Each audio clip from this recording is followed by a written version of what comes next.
ಶುರು ಆಯ್ತಲ್ಲ ರೆಕಾರ್ಡಿಂಗು? ಬಂತಾನೆ ಒಂದು ಮೆಸೇಜ್? ಸ್ಟಾರ್ಟ್ ಆಗಿದೆ ಮಾತಾಜಿ. ಹರೇ ಕೃಷ್ಣ. ಹೌದು, thank you.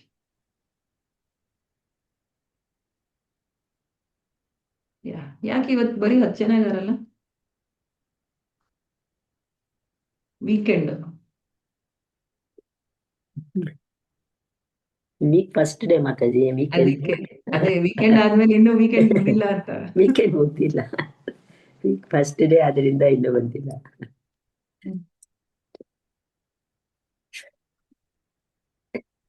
Hare Krishna. So ಏನೇನ್ ಜ್ಞಾಪಕ ಇದೆ? ಏನ್ ಮಾಡ್ತಾ ಇದ್ವಿ ನಾವು?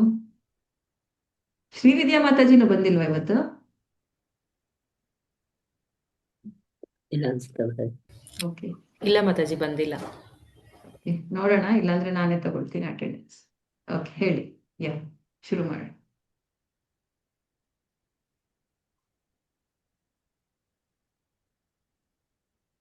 ಶ್ಲೋಕ 3 ನೋಡ್ತಾ ಇದ್ವಲ್ವ ಮಾತಾಜಿ? ಹೌದು. ಶ್ಲೋಕ 3 ನೋಡ್ತಾ ಇದ್ದು. ಫಸ್ಟ್ ಉತ್ಸಾಹ ನೋಡಿದೀವಿ ವರ್ಡ್. ನೆಕ್ಸ್ಟ್ ಉತ್ಸಾಹ ನಿಶ್ಚಯನು ಸ್ವಲ್ಪ ನೋಡಿದ್ವಿ ಅನ್ಸತ್ತೆ. ನಿಶ್ಚಯನು ಸ್ವಲ್ಪ ನೋಡಿದೀವಿ ಅನ್ಸತ್ತೆ.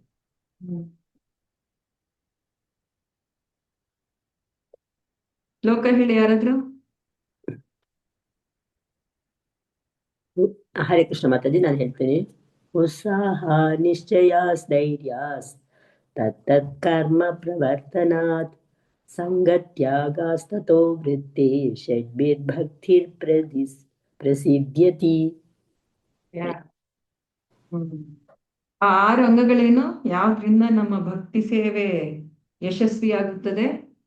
ಯಾರಾದ್ರೂ ಬೇರೆಯವರು ಹೇಳಿ. ಅನುವಾದದಲ್ಲಿ 6 ಇದೆಲ್ಲ ಪಾಯಿಂಟ್ಸ್. ಹರೇ ಕೃಷ್ಣ ಮಾತಾಜಿ. ಹಾ, ಆತ್ಮವಿಶ್ವಾಸ ಇದೆ ಮಾತಾಜಿ, ಆಮೇಲೆ ಉತ್ಸಾಹ ಇದೆ, ಮತ್ತೆ ಶ್ರವಣಂ ಕೀರ್ತನಂ ಇದೆ ಮಾತಾಜಿ, ಮತ್ತೆ ಭಕ್ತರಲ್ಲದವರನ್ನ ದೂರ ಇಡ್ಬೇಕು ಅಂತ ಇದೆ, ಮತ್ತು ಭಕ್ತರಾದವರನ್ನ ನಾವು ಅವ್ರ ಜೊತೆ ಇರ್ಬೇಕು, ನಿಯಮಗಳನ್ನ ಪಾಲಿಸ್ಬೇಕು ಅಂತ ಇದೆ. ಮತ್ತೆ ಅಷ್ಟೇ ಮಾತಾಜಿ. 6 ಅಲ್ಲೇ ಗೊತ್ತಾಗುತ್ತೆ ನೋಡಿ. ಉತ್ಸಾಹ, ನಿಶ್ಚಯ, ಧೈರ್ಯ. ಉತ್ಸಾಹ ಇರ್ಬೇಕು, ನಿಶ್ಚಯ ಇರ್ಬೇಕು, ಧೈರ್ಯ. ಆಮೇಲೆ Yes, ತತ್ತತ್ ಕರ್ಮ, ಆ ಕೆಲ್ಸಗಳು ಮಾಡ್ಬೇಕು. ಅವೆಲ್ಲ ಏನಂತ ನೋಡೋಣ. ಸಂಗತ್ಯಾಗ, ನೀವೇ ಹೇಳಿದ್ರಿ, ಸಂಗತ್ಯಾಗ ಶತೋವೃತ್ತೆ. ಶತೋವೃತ್ತೆ ಅಂದ್ರೆ ಹಿಂದಿನ ಆಚಾರ್ಯರು ನಡೆದ ಹಾದಿಯಲ್ಲಿ ನಡೆಯುವುದು. ಇಲ್ಲಿ ಕೊಟ್ಟಿದ್ದಾರೆ ಕ್ಲಿಯರ್ ಆಗಿ. ನೀವು ಅನುವಾದದಲ್ಲಿ 1, 2 ಅಂತ ಹಾಕಿ ಕೊಟ್ಟಿದ್ದಾರೆ ನೋಡಿ. ಪ್ರಭುಪಾದರು ಎಷ್ಟು ಚೆನ್ನಾಗಿ ಅನುವಾದ ಬರೆಯುವಾಗ ಆ 6 ಪದಗಳಿಗೆ ನಂಬರ್ಸ್ ಹಾಕಿ ಕೊಟ್ಟಿದ್ದಾರೆ ನೋಡಿ, ಎಷ್ಟು ಚೆನ್ನಾಗಿ ಮಾಡಿದ್ದಾರೆ. ಓಕೆ, ಹಾ ಮಾತಾಜಿ, ಇದೆ ಮಾತಾಜಿ. ಸೊ ಉತ್ಸಾಹ ಅಂದ್ರೇನು? ಮೊದಲನೇದು ಯಾರು ಹೇಳ್ತೀರಾ? ಏನ್ ತಿಳ್ಕೊಂಡ್ವಿ ಉತ್ಸಾಹ ಅಂದ್ರೆ? ವೀಕೆಂಡ್ ಎಲ್ಲ ಮರ್ತೋಗಿ ಎಲ್ಲ ಹೋಯ್ತು ಮಾತಾಜಿ. ಉತ್ಸಾಹ ಅಂದ್ರೆ ಬರೀ ಮಾತಲ್ಲಿ ಉತ್ಸಾಹ ಇಲ್ಲದೆ ನಮ್ಮ ಕಾರ್ಯದಲ್ಲಿ ತೋರ್ಸೋದು ಮಾತಾಜಿ. ನಮ್ಮ ಚಟುವಟಿಕೆಯಲ್ಲಿ ತೋರ್ಸೋದು, ನಾವು ಕೆಲಸ ಮಾಡಿ ತೋರ್ಸೋದು ಉತ್ಸಾಹ. ಅದು ಕೃಷ್ಣನಿಗಾಗಿ ಮಾಡೋದು. ಓಕೆ, ಆಮೇಲೆ ಇನ್ನು ಅನುಕೂಲವಾಗಿ ಮಾಡೋದು ಮಾತಾಜಿ. ಹಾ, ಅನುಕೂಲವಾಗಿ ಮಾಡ್ಬೇಕು ಮಾತಾಜಿ, ಪ್ರತಿಕೂಲವಾಗಲ್ಲ. ಉದಾಹರಣೆ ಬೇರೆಯವರು. ಉದಾಹರಣೆ ಅನುಕೂಲವಾಗಿ ಮಾಡುವುದು, ಪ್ರತಿಕೂಲ ಅಲ್ಲ. ಉದಾಹರಣೆ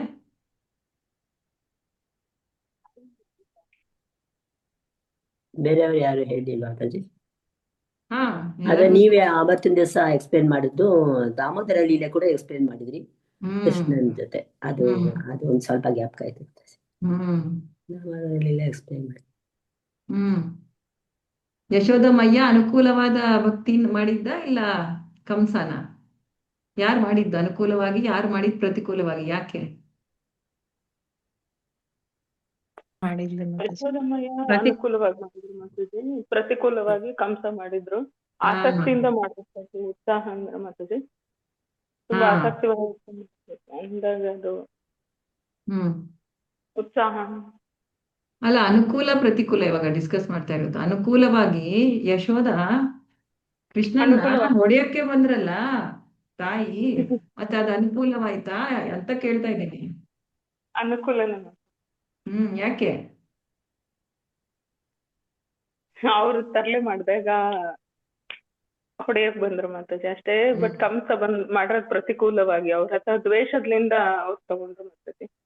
ಇದೇ ತರನ ಹಾ. ನಾವು ಪ್ರಹ್ಲಾದ್ ಮಹಾರಾಜರದು, ಧ್ರುವ ಹ್ಮ್ ಮಹಾರಾಜರದು. ಧ್ರುವ ಮಹಾರಾಜರು ಆಕ್ಚುಲಿ ಫಸ್ಟ್ ಅವರು ಒಂದು ಇಂದ್ರಿಯ ಭೌತಿಕವಾಗಿ ಹೋಗಿರ್ತಾರೆ ಮಾತಾಜಿ. ಬಟ್ ಅವ್ರು ಭಗವಂತನ ದರ್ಶನ ಆದ ತಕ್ಷಣ ಅವ್ರಿಗೆ ಏನು ಬೇಡ ಅಂತ ಹೇಳಿ ಆಧ್ಯಾತ್ಮಿಕವಾಗಿರೋ ಸಂತೋಷ ಏನನ್ನೋದು ಗೊತ್ತಾಗಿ ಅವ್ರ ಅತಿ ಉತ್ಸಾಹದಿಂದ ಅದನ್ನೆಲ್ಲ ತ್ಯಜಿಸ್ತಾರೆ ಮಾತಾಜಿ. ಭಗವಂತನ ಸಾಕ್ಷಾತ್ಕಾರ ಆಗತ್ ಮಾತಾಜಿ ಅವ್ರಿಗೆ. ಸೊ ಅದು ಪ್ರತಿಕೂಲ ತರನೇ ತಗೋಬಹುದಲ್ವಾ ಮಾತಾಜಿ? ಪ್ರಹ್ಲಾದ್ ಮಹಾರಾಜರಂತೂ ತುಂಬಾ ಚೆನ್ನಾಗಿ ನಾವು ತಗೋಬಹುದು. ಉದಾಹರಣೆಗೆ ಪ್ರತಿಕೂಲ ಅಂದ್ರೆ ವಿರುದ್ಧವಾಗಿ, ವಿರುದ್ಧ ಬರಲ್ಲ. ಧ್ರುವ ಮಹಾರಾಜರು ಮಾಡಿದ್ದು ನನಗೇನೋ ಒಂದು ಅನುಕೂಲ ಆಸೆಯಿಂದ ಮಾಡಿದ್ದಾರೆ, ಆದ್ರೆ ಭಗವಂತನಿಗೆ ವಿರುದ್ಧವಾಗಿ ಮಾಡಿಲ್ಲ. ಆದ್ರೆ ಕಂಸ ಮಾಡಿದ್ದು ಭಗವಂತನಿಗೆ ವಿರುದ್ಧವಾಗಿ ಮಾಡ್ಬೇಕು, ಪ್ರತಿಕೂಲವಾಗಿ ಅಂತ. ಅದಕ್ಕೆ ಕಂಸ ರಾವಣ ಇದೆಲ್ಲ ಪ್ರತಿಕೂಲ. ಯಶೋದಮಯ್ಯ ಹೊಡೆದ್ರುನು, ಕೋಲ್ ತಗೊಂಡು ಕೃಷ್ಣನ್ ಹೊಡೆದ್ರುನು, ಆದ್ರೆ ಕೃಷ್ಣನಿಗೆ ಒಳ್ಳೇದಾಗ್ಲಿ, ಕೃಷ್ಣನಿಗೋಸ್ಕರ ಮಾಡಿದ್ದು. ಸೊ ಅದು ಅನುಕೂಲ. ಅದು ಅನುಕೂಲ ಪ್ರತಿಕೂಲ ಹೆಂಗ್ ವ್ಯತ್ಯಾಸ ಮಾಡ್ಬೇಕು ನಾವು? ಕೃಷ್ಣ ಫೈನಲಿ ಅದರಿಂದ ಹಿ ಶುಡ್ ಬಿ ಪ್ಲೀಸ್ಡ್. ಅಂದ್ರೆ ಆ ಹೆಂಗ್ ಹೇಳೋದು? Krishna should be pleased. Service attitude, ಸೇವೆ ಭಾವನೆಯಿಂದ ನಾವು, ನಮಗೆ ಪ್ರೀತಿ ಇರಬೇಕು ಫೈನಲಿ ಕೃಷ್ಣನ ಮೇಲೆ. ಅದು ಆ ಅನುಕೂಲ ಆಗುತ್ತೆ. ಅನುಕೂಲ. ಹಾ, ಫೈನಲಿ ಕೃಷ್ಣನಿಗೆ ಸಂತೋಷ ಕೊಡ್ಬೇಕು. ಓಕೆ. ಪ್ರಹ್ಲಾದ್ ಮಹಾರಾಜರು ಮತ್ತೆ ಹಿರಣ್ಯಕಶ್ಯಪ ತಗೊಂಡ್ರು ಬರುತ್ತಲ್ವ ಮಾತಾಜಿ? ಹಾ, ಹೌದು ಹೌದು. ಹಿರಣ್ಯಕಶಿಪು ಯಾವಾಗಲೂ ಪ್ರತಿಕೂಲವಾಗಿ ಯೋಚನೆ ಮಾಡಿದ್ದಲ್ವಾ ವಿಷ್ಣು ಬಗ್ಗೆ. ನಾನು ವಿಷ್ಣುವಿನ ಕೊಲ್ಲಬೇಕು ಅಂತಾನೆ ಹೋಗಿ ತಪಸ್ ಮಾಡಿದ್ದ. 60,000 ವರ್ಷ ಬ್ರಹ್ಮದೇವರಿಗೆ ತಪಸ್ ಮಾಡಿದ್ರು ಪ್ರತಿಕೂಲವಾಗಿನೇ ಅಂದ್ರೆ ಯೋಚನೆ ಇತ್ತು ಕೃಷ್ಣನಲ್ಲಿ. ಓಕೆ. ಉತ್ಸಾಹ ನಿಶ್ಚಯ ಧೈರ್ಯ ತತ್ತತ್ ಕರ್ಮ ಪ್ರವರ್ತನಾತ್ ಸಂಗತ್ಯಾಗಾತ್ ಶತೋ ವೃತ್ತೆ ಷಡ್ಭಿರ್ಭಕ್ತಿ ಪ್ರಸಿದ್ಧ್ಯತಿ. ನಿಶ್ಚಯಾತ್, ನಿಶ್ಚಯಾತ್ ಅಂದ್ರೆ ಏನ್ ನೋಡಿದ್ವಿ? ಉತ್ಸಾಹ ಅಂದ್ರೆ ಆಸಕ್ತಿ ಅಂತ ಹೇಳಿದ್ರು. ಆಮೇಲೆ ನಿಶ್ಚಯ ಅದಂದ್ರೆ ನಿಶ್ಚಯ ಅಂದ್ರೆ ಇಲ್ಲಿ ಆತ್ಮವಿಶ್ವಾಸ ಕೊಟ್ಟಿದೆ ಮಾತಾಜಿ ಬುಕ್ಕಲ್ಲಿ. ಆತ್ಮವಿಶ್ವಾಸ ಎರಡನೇದಕ್ಕೆ ಅದನ್ನ ಕೊಟ್ಟಿದೆ. ಆಮೇಲೆ ದೃಢವಾದ ಸಂಕಲ್ಪ ಅಂತ ಅನ್ಕೋ. ದೃಢವಾದ ಶ್ರದ್ಧೆ, ದೃಢವಾದ ಶ್ರದ್ಧೆ. ಅದ್ರಲ್ಲಿ ನಾವು ಉದಾಹರಣೆ ನೋಡಿದ್ದು ರಘುನಂದನ್ ಠಾಕೂರ್, ಚಿಕ್ಕ ಮಗು ಪ್ರಸಾದ ಭೋಗ ತಿನ್ನಿಸ್ತಾನಲ್ವಾ ಅವ್ರ ತಂದೆ ಇಲ್ದೇ ಇರೋವಾಗ. ಮಾತಾಜಿ. ಅಂದ್ರೆ ಆ ಚಿಕ್ಕ ಮಗುಗೆ ಎಷ್ಟು ನಿಜವಾಗಿ ಶ್ರದ್ಧೆ ಇತ್ತು ಅಂದ್ರೆ, ಇದು ಬರೀ ವಿಗ್ರಹ ರೂಪ ಅಲ್ವಾ, ಇಲ್ಲಿ ಕೃಷ್ಣ ಖಂಡಿತ ಕೃಷ್ಣನೇ ಇರೋದು, ನಾನ್ ಕೊಟ್ಟಿರೋ ಲಡ್ಡು ಯಾಕೆ ಕೃಷ್ಣ ತಿಂತಾ ಇಲ್ಲ ಅಂತ ಅಷ್ಟು ಇದಿತ್ತು. ಏನದು? ದೃಢವಾದ ಶ್ರದ್ಧೆ. ಅವಾಗ ನಿಜವಾಗ್ಲೂ ಕೃಷ್ಣ ಬಂದು ತಗೊಂಡ ಅಲ್ಲ ಭೋಗಾನ ಲಡ್ಡು. ಅದನ್ನ ನೋಡಿ ಅವ್ರ ತಂದೆಗೆ ಆಶ್ಚರ್ಯ ಆಗುತ್ತೆ. ಈ ತರ ಆಕ್ಚುಲಿ ಈ ತರ ನಿಶ್ಚಯವಾದ ಭಕ್ತಿ ನಾವು ತುಂಬಾ ಭಕ್ತರಲ್ಲಿ ನೋಡ್ತೀವಿ. ಇನ್ನೊಂದು ಸಾಕ್ಷಿ ಗೋಪಾಲ್. ಸಾಕ್ಷಿ ಗೋಪಾಲ್ ಇವಾಗ ಕೂಡ ನಾವು ಮಾಯಾಪುರ್ ಕಡೆಗೆ ಹೋದ್ರೆ, ಜಗನ್ನಾಥ್ಪುರಿ ಕಡೆಗೆ ಹೋದ್ರೆ ದೇವಸ್ಥಾನ ಇದೆ ಅಲ್ವಾ, ಸಾಕ್ಷಿ ಗೋಪಾಲ್ ಗೊತ್ತಲ್ವಾ ಎಲ್ಲರಿಗೂ? ಹೌದು ಮಾತಾಜಿ. ಇದೇ ಆತ್ಮವಿಶ್ವಾಸಕ್ಕೂ ಅದೇ ಅಲ್ವಾ ಮಾತಾಜಿ? ಆತ್ಮವಿಶ್ವಾಸ ಅಂದ್ರೆ ನಾವು ದೃಢವಾಗಿ ಆತ್ಮವಿಶ್ವಾಸ ಅಂತ ಎಲ್ಲಿದೆ ಇಲ್ಲಿ? ಈ ಸೆಕೆಂಡ್ ಮೀನಿಂಗ್ ಕೊಟ್ಟಿದಾರಲ್ಲ ಮಾತಾಜಿ ಈ ಬುಕ್ ಅಲ್ಲಿ. ಭರವಸೆ ಅಂತ ಕೊಟ್ಟಿದ್ದಾರೆ. ಭರವಸೆಯಿಂದ. ನಿಶ್ಚಯ ಅಂತಂದ್ರೆ ಭರವಸೆ. ಈ ಬುಕ್ ಅಲ್ಲಿ ಕೊಟ್ಟಿದಾರಲ್ಲ ಮಾತಾಜಿ, ಉತ್ಸಾಹದಿಂದ ಅಂತ ಕೊಟ್ಟಿದ್ದಾರೆ. ಸೆಕೆಂಡ್ ಆತ್ಮವಿಶ್ವಾಸದಿಂದ ಪ್ರಯತ್ನ ಪಡುವುದು, ಆತ್ಮವಿಶ್ವಾಸದಿಂದ ಪ್ರಯತ್ನ ಪಡುವುದು ಅಂತ ಈ ಸೆಕೆಂಡ್ ಕೊಟ್ಟಿದ್ದಾರೆ. ನಂದ್ರಲ್ಲಿ ಭರವಸೆ ಅಂತಿದೆ. ಮೂರನೇದಕ್ಕೆ ತಾಳ್ಮೆಯಿಂದ ಇರುವುದು ಅಂತ ಕೊಟ್ಟಿದ್ದಾರೆ ಮಾತಾಜಿ. ಅನುವಾದದಲ್ಲಿ ಕೊಟ್ಟಿರೋದು.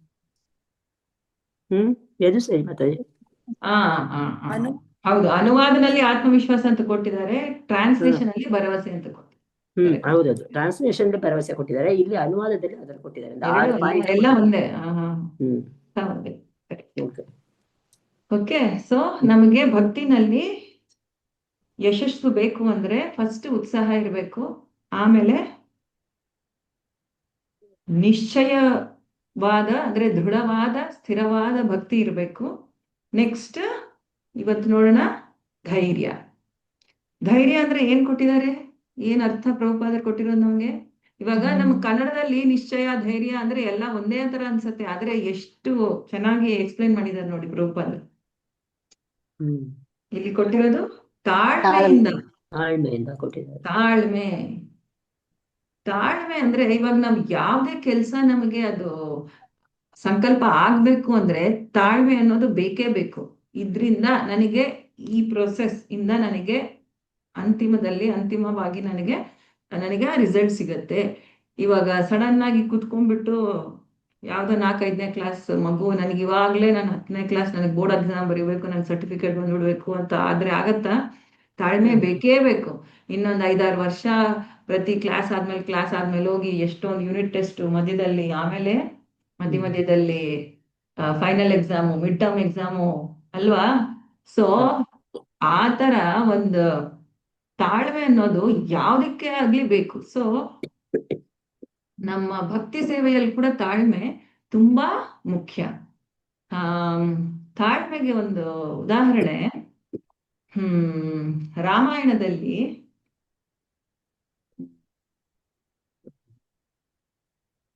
ಅಂದ್ರೆ ಶಬರಿ ಸಂಪಾತಿ, ಹಾ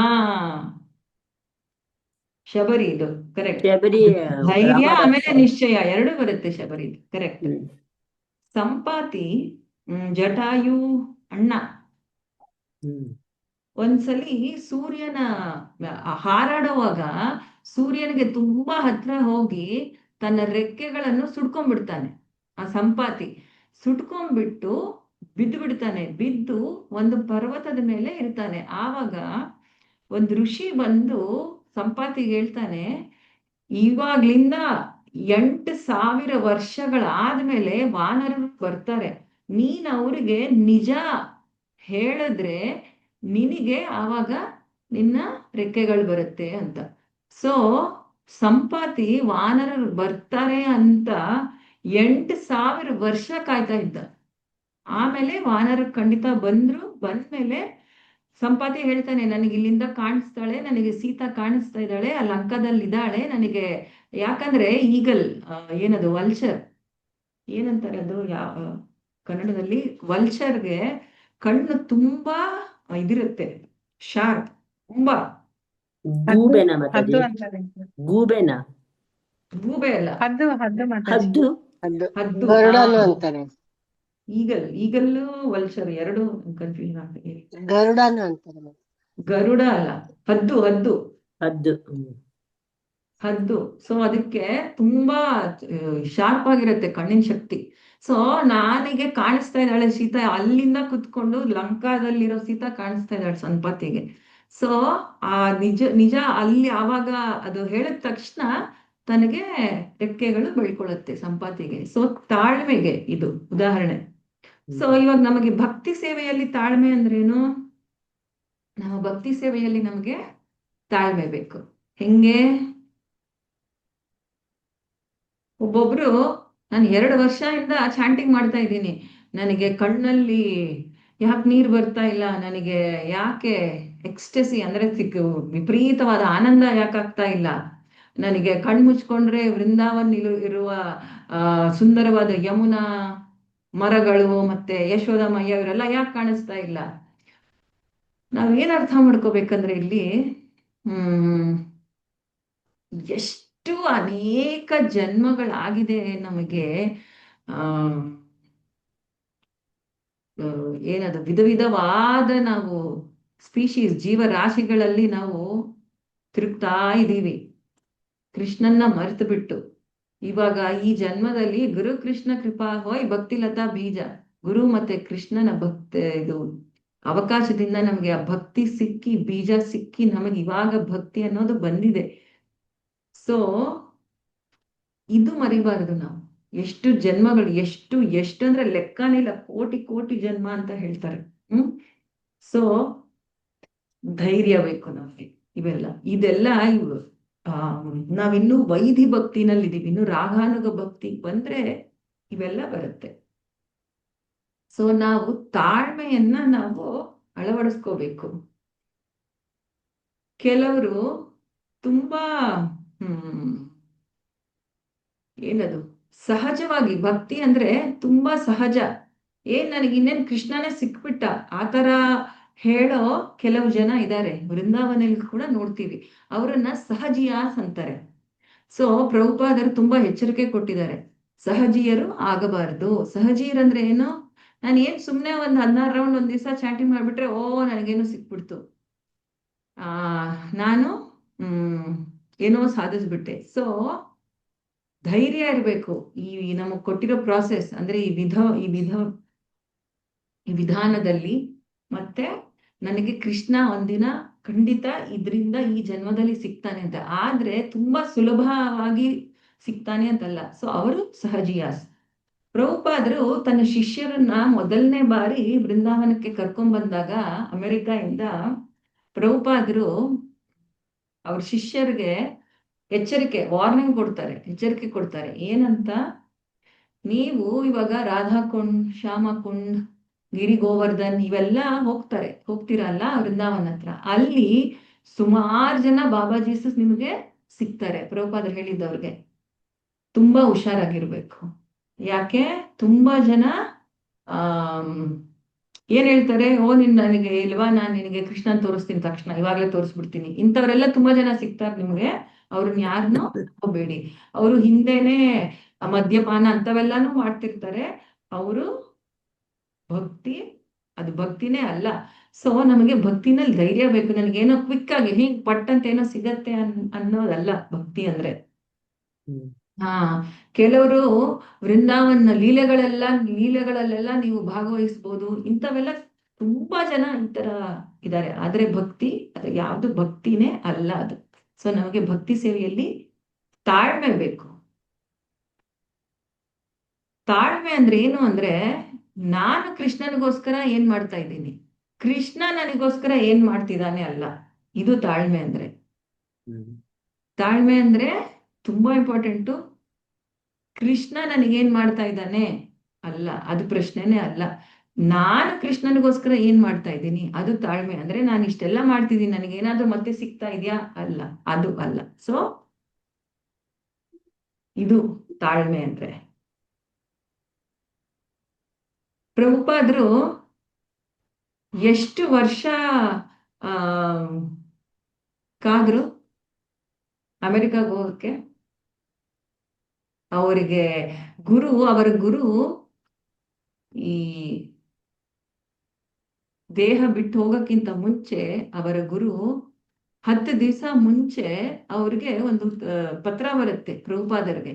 ಪ್ರಭುಪಾದರು ಅವ್ರ ಗುರಿಗೆ ಒಂದು ಪತ್ರ ಬರೀತಾರೆ.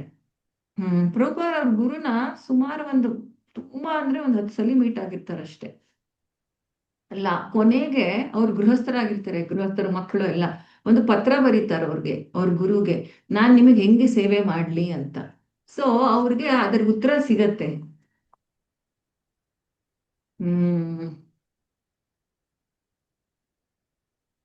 ಎರಡು ನಿರ್ದೇಶನಗಳು ಕೊಡ್ತಾರೆ ಅವ್ರ ಗುರು ಆ ಪತ್ರದಲ್ಲಿ. ಮೊದಲನೇದು, ನಿನ್ನ ಹತ್ರ ಒಂದ್ ಸ್ವಲ್ಪ ಹಣ ಇದ್ರು, ಎಷ್ಟೇ ಒಂದ್ ಚೂರು ಹಣ ಇದ್ರು ನಿನ್ನ ಹತ್ರ, ನೀನು ಪುಸ್ತಕ ಪ್ರಿಂಟ್ ಮಾಡು.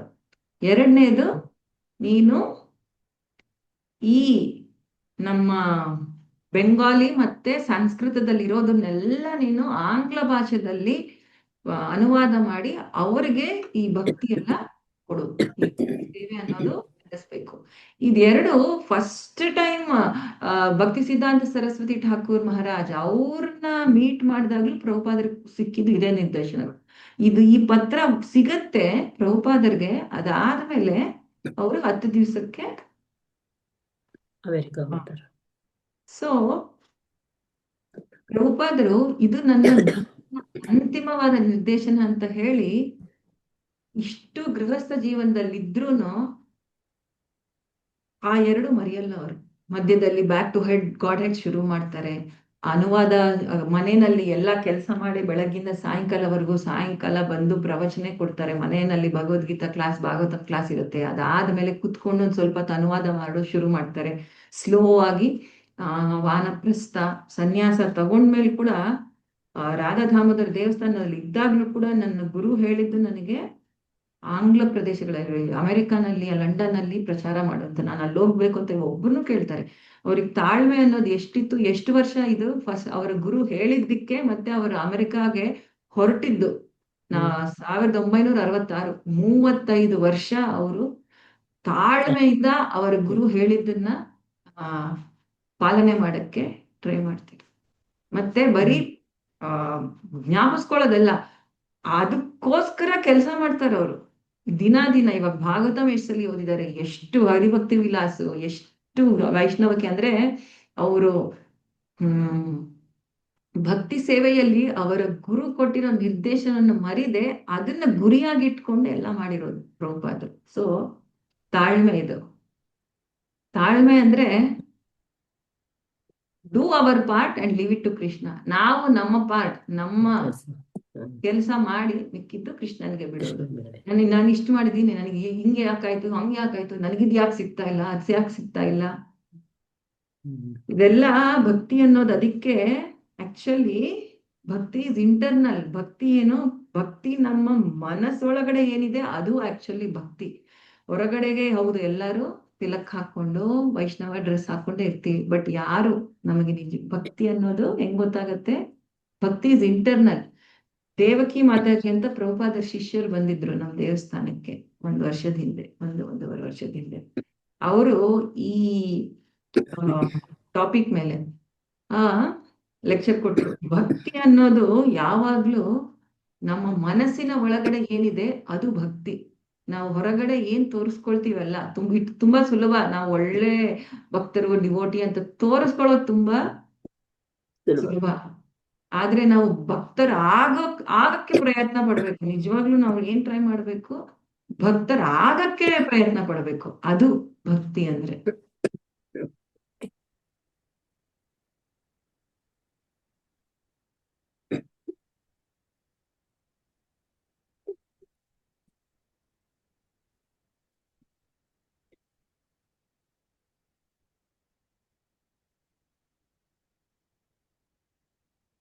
ನಾವು ನಮ್ಮ ಕೆಲಸ ಮಾಡಿ ನಾವು ಕೃಷ್ಣನಿಗೆ ಎಲ್ಲ ಬಿಡ್ಬೇಕು. ಹೆಂಗೆ? ಉದಾಹರಣೆ, ಮಕ್ಕಳು ಏನ್ ಮಾಡ್ತಾರೆ? ತುಂಬಾ ಎಕ್ಸೈಟ್ಮೆಂಟ್ ಇರುತ್ತೆ ಅವ್ರಿಗೆ, ತುಂಬಾ ಜಾಸ್ತಿ ಎಕ್ಸೈಟ್ಮೆಂಟ್ ಇರುತ್ತೆ. ಅವ್ರಿಗೆ ಏನ್ ಚಿಂತೆನೇ ಇರಲ್ಲ, ಯಾವ್ದ್ರ ಬಗ್ಗೆನೂ ಚಿಂತೆನೇ ಇರಲ್ಲ. ಯಾಕೆ ಚಿಂತೆ ಮಾಡೋದೆಲ್ಲ? ಯಾರು? ತಂದೆ ತಾಯಿಗೆ. ರಾಧಾಶ್ಯಾಮ್ ಪ್ರಭು ಏನ್ ಹೇಳ್ತಾರಂದ್ರೆ, ನೀವು ಸುಮ್ನೆ ನಿಮ್ ಕೆಲಸ ಮಾಡಿ, ನಿಮ್ ಚಿಂತೆ ಅನ್ನೋದನ್ನ ಬಿಟ್ಬಿಡಿ. ಆ ಚಿಂತೆ ಎಲ್ಲ ನಾವು ಕೂಡ ನಮ್ಮ ಪರಮ ತಂದೆ ತಾಯಿ ಕೊಡ್ಬೋದು. ಯಾರು ಪರಮ ತಂದೆ ತಾಯಿ ನಮ್ಗೆ? ರಾಧಾಕೃಷ್ಣ. ನೀವು ನಾವು ಯಾವಾಗ ಚಿಂತೆ ಬಿಡ್ತೀವಿ, ಬರೀ ಭಕ್ತಿ ಮಾಡಿ, ಆವಾಗ ಕೃಷ್ಣ ನಮ್ಮ ಬಗ್ಗೆ ಚಿಂತನೆ ಮಾಡೋದನ್ನ ಆವಾಗ ಶುರು ಮಾಡ್ತಾರೆ. ತಂದೆ ತಾಯಿ ಹೆಂಗೆ ಮಕ್ಕಳ ಬಗ್ಗೆ ಹೆಂಗ್ ಚಿಂತೆ ಮಾಡ್ತಾರೋ, ಆವಾಗ ನಮ್ಮ ಕರ್ಮ ಅನ್ನೋದು ನಮಗ್ ಬಿಟ್ಬಿಟ್ಟು ಕೃಷ್ಣ ನಮ್ಮ ಬಗ್ಗೆ ಆವಾಗ ಚಿಂತನೆ ಮಾಡ್ತಾನೆ. ಸೊ ನೀವು ನಾಟ್ ವರಿ ಅಂತ ಹೇಳ್ತಾರೆ.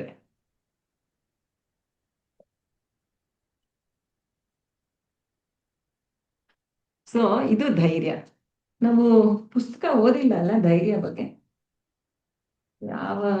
ನಾವು ಎಲ್ಲಿವರೆಗೂ ಓದಿದ್ವಿ ನಾವು ಇದ್ರನ್ನು?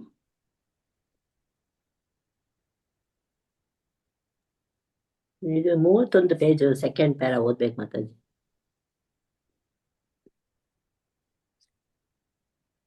ಹಾ, ಯಾರು ಓದ್ತೀರಾ ಇವತ್ತು? ಯಾರಿಗ್ ಚಾನ್ಸ್ ಸಿಕ್ಕಿಲ್ಲ? ಇನ್ನೂ ಕೆಲವು ಜನ ಇನ್ನೂ ವಿಡಿಯೋ ಆನ್ ಮಾಡಿಲ್ಲ. ಮಾತಾಜಿ ನಾನು ಆಗ್ಲಿ. ಓದಿ ಮಾತಾಜಿ. ಜ್ಯೋತಿ ಮಾತಾಜಿ. ಎಲ್ಲಿ ವರಲಕ್ಷ್ಮಿ ಮಾತಾಜಿ ಇವತ್ತು ಬಂದಿಲ್ಲ ಮಾತಾಜಿ. ಅವ್ರ ಅಮ್ಮಗೆ ಹಾಸ್ಪಿಟಲ್ ಅಲ್ಲಿ ಅಡ್ಮಿಟ್ ಮಾಡಿದ್ದಾರೆ. ಅವ್ರು ಹಾಸ್ಪಿಟಲ್ ಅಲ್ಲಿ ಇದಾರೆ ಮಾತಾಜಿ. ಸರಿ, ಎಲ್ಲಾರು ಲಾಸ್ಟ್ಗೆ ಉಗ್ರಂ ವೀರಂ ಚಾಂಟ್ ಮಾಡೋಣ. ಈಗಾಗಲೇ ಹೇಳಿರುವಂತೆ ಮಾನವನು ಸೋಮಾರಿಯಾಗಿರಬಹುದು. ನಿಯಂತ್ರಕ ತತ್ವಗಳನ್ನು ಅನುಸರಿಸಲು ತುಂಬಾ ಉತ್ಸಾಹನಾಗಿರಬೇಕು. ತತ್ ಕರ್ಮ ಪ್ರವರ್ತನ. ನಿಯಂತ್ರಕ ತತ್ವಗಳನ್ನು ಪಾಲಿಸದೇ ಇದ್ದರೆ ಭಕ್ತಿ ಸೇವೆ ಹಾಳಾಗುವುದು. ಈ ಕೃಷ್ಣ ಪ್ರಜ್ಞಾ ಆಂದೋಲನದಲ್ಲಿ 4 ಮೂಲಭೂತವಾದ ನಿಯಂತ್ರಕ ತತ್ವಗಳಿವೆ. ಅವೆಂದರೆ ಆದರ, ಮಾಂಸಭಕ್ಷಣ, ಜೂಜು ಮತ್ತು ಮದ್ಯಪಾನಗಳನ್ನು ವರ್ಜಿಸುವುದು. ಈ ತತ್ವಗಳನ್ನು ಪಾಲಿಸುವಲ್ಲಿ ಭಕ್ತನು ತುಂಬಾ ಉತ್ಸಾಹನಾಗಿರಬೇಕು. ಇವುಗಳಲ್ಲಿ ಯಾವುದಾದರೊಂದು ಅನುಸರಿಸುವಲ್ಲಿ ಅಸಡ್ಡೆ ತೋರಿದರೆ ಅವನ ಪ್ರಗತಿ ಖಂಡಿತವಾಗಿ ಕುಂಠಿತವಾಗುತ್ತದೆ. ಆದುದರಿಂದ ಶ್ರೀಲ ರೂಪಗೋಸ್ವಾಮಿಯವರು ತತ್ತತ್ ಕರ್ಮ ಪ್ರವರ್ತನಾತ್ ವೈದಿಭಕ್ತಿಯ ನಿಯಂತ್ರಕ ತತ್ವಗಳನ್ನು ಕಟ್ಟುನಿಟ್ಟಾಗಿ ಪಾಲಿಸಬೇಕು ಎಂದು ಹೇಳುತ್ತಾರೆ. ಈ 4 ನಿಷೇಧಗಳು ಯಮಗಳ ಜೊತೆಗೆ ಪ್ರತಿನಿಧಿ ಜಪಮಾಲೆಯಲ್ಲಿ 16 ಸುತ್ತು ಜಪ ಮಾಡುವ ವಿಧಿಯು ನಿಯಮ ಇದೆ. ಈ ವಿಧಿಗಳನ್ನು ನಿಷ್ಠೆಯಿಂದ ಉತ್ಸಾಹದಿಂದ ಅನುಸರಿಸಬೇಕು. ಇದನ್ನು ತತ್ತತ್ ಕರ್ಮ ಪ್ರವರ್ತನಾತ್ ಎಂದು ಕರೆಯುತ್ತಾರೆ. ಒಂದ್ ನಿಮಿಷ. ಸೊ ಇಲ್ಲಿ ನೋಡಿ, ಇಲ್ಲಿ ಏನ್ ಕೊಟ್ಟಿದ್ದಾರೆ ಲಾಸ್ಟ್ಗೆ, ವೈದಿ ಭಕ್ತಿ. ನಾವು ಮಾಡ್ತಿರೋದೇನು? ವೈದಿ ಭಕ್ತಿ. ವೈದಿ ಭಕ್ತಿ ಅಂದ್ರೆ ಏನು? ನೀವೆಲ್ಲ ಇವಾಗ ಭಕ್ತಿ ರಸಾಮೃತ ಸಿಂಧು ಓದಿದಿರಲ್ಲ, ಇಲ್ಲಿ ಕೊಟ್ಟಿದೆ ನೋಡಿ, ವೈದಿ ಭಕ್ತಿಯ ನಿಯಂತ್ರಕ ತತ್ವಗಳು. ವೈದಿ ಭಕ್ತಿ ಅಂದ್ರೇನು? ನಮಗೆ ವಿಧಾನ ಕೊಟ್ಟಿದ್ದಾರೆ.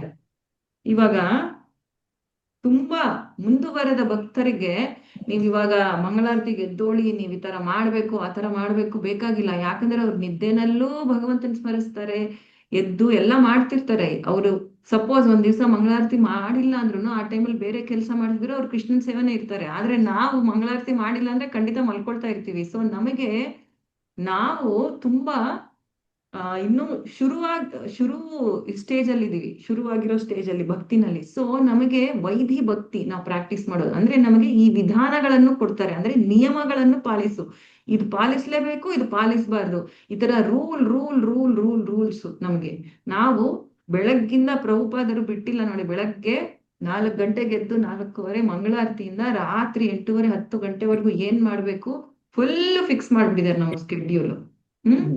ಮಂಗಳಾರತಿ, ಆಮೇಲೆ ಜಪ, ಆಮೇಲೆ ತುಳಸಿ, ಮಂಗಳಾರತಿ, ತುಳಸಿ ಆರತಿ, ಜಪ, ಆಮೇಲೆ ದರ್ಶನಾರತಿ, ಭಾಗವತ, ಆಮೇಲೆ ಇದು ನೈವೇದ್ಯ ಪ್ರಸಾದ ಆದ್ಮೇಲೆ ವಿಧ ವಿಧವಾದ ಸೇವೆಗಳು. ಇಲ್ಲಾಂದ್ರೆ ದೇವಸ್ಥಾನದಲ್ಲಿದ್ರೆ ಮತ್ತೆ ಆರತಿ, ಮತ್ತೆ ಭೋಗ ಸೇವೆ. ಮತ್ ಹೊರಗಡೆ ಹೋಗೋರು ಪ್ರಚಾರಕ್ಕೆ ಆ ಟೈಮಲ್ಲಿ ಹೋಗ್ಬೇಕು ಅಂದ್ರು ಪ್ರಭುಪಾದರು, ಭಾಗವತ ಕ್ಲಾಸ್ ಆದ್ಮೇಲೆ. ಆಮೇಲೆ ಮತ್ತೆ ಮಧ್ಯಾಹ್ನ ಭೋಗಾರತಿ, ಮಧ್ಯಾಹ್ನ ರಾಜಭೋಗಾರತಿ.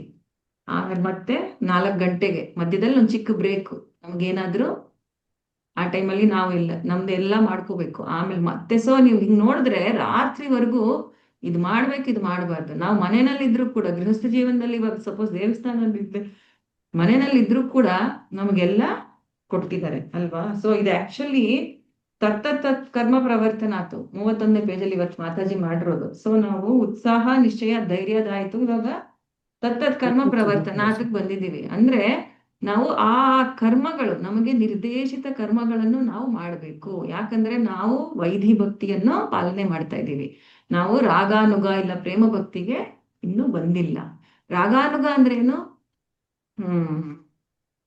ರಾಗಾನುಗ ಭಕ್ತಿ ಮತ್ತೆ ವೈದಿ ಭಕ್ತಿಗೆ ವ್ಯತ್ಯಾಸ ಏನು?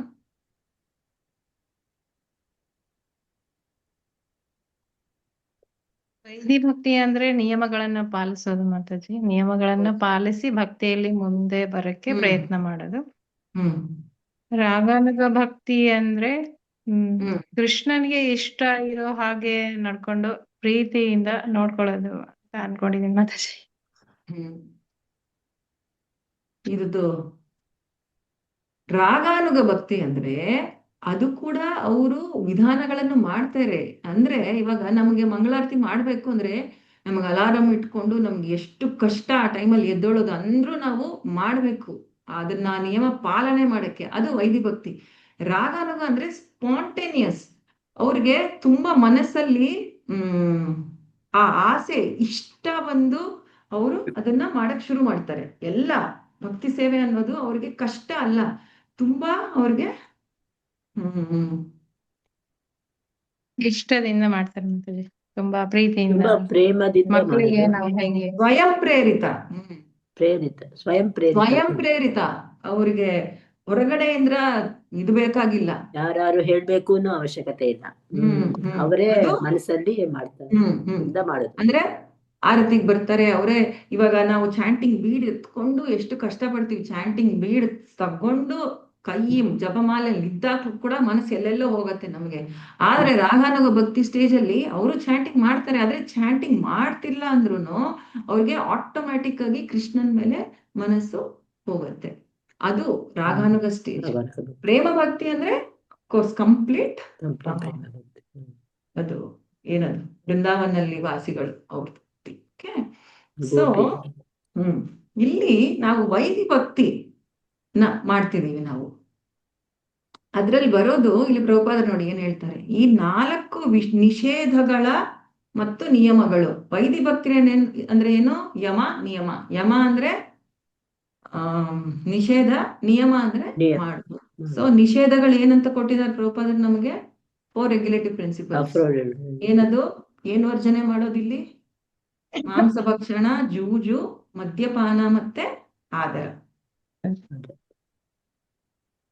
ನಿಯಮಗಳಲ್ಲಿ ಈ ವಿಧಿಗಳನ್ನು ನಿಷ್ಠೆಯಿಂದ ಉತ್ಸಾಹದಿಂದ ಅನುಸರಿಸಬೇಕು. ಇವನ್ನ ತತ್ತತ್ ಕರ್ಮ ಪ್ರವರ್ತನ ಅಂತ ಕೊಟ್ಟಿದ್ದಾರೆ ಈ ಪುಸ್ತಕದಲ್ಲಿ ಪ್ರಭುಪಾದರು ಕೊಟ್ಟು. ನಾವಿವಾಗ ಇನ್ನು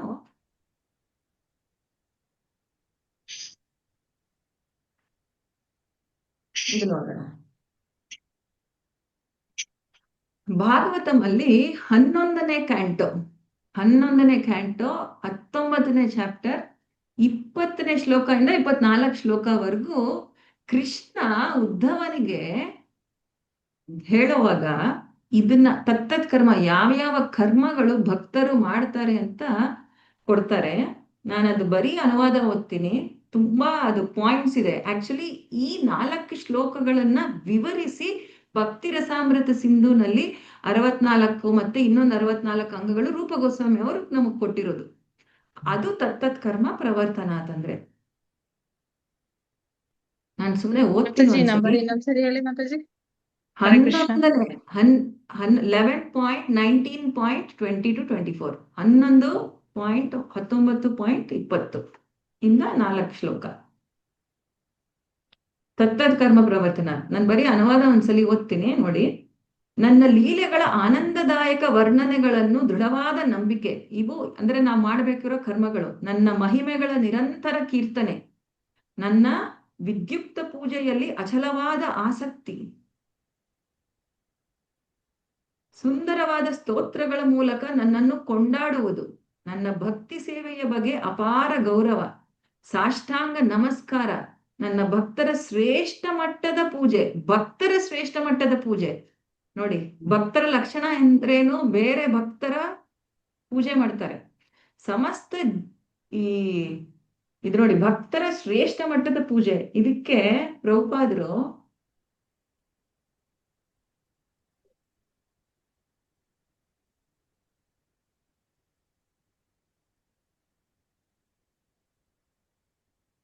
ಅವರು ತನ್ನಗೆ ಹೆಂಗೆ ಇನಿಷಿಯೇಷನ್, ಮತ್ತೆ ಇವಾಗ ನಮಗೆಲ್ಲ ಇನಿಷಿಯೇಷನ್ ಕೊಡ್ತಾರಲ್ಲ. ಸೊ ಪ್ರಭುಪಾದರಿಗೆ ಅವರ ಗುರು ಅವರು ದೀಕ್ಷೆ ಕೊಟ್ರಲ್ಲ, ದೀಕ್ಷೆ ಯಾಕೆ ಕೊಟ್ರು ಅಂತ ಪ್ರಭುಪಾದರು ಹೇಳ್ತಾರೆ ತುಂಬಾ ಸಲಿ ಲೆಕ್ಚರ್ಸ್ ಅಲ್ಲಿ.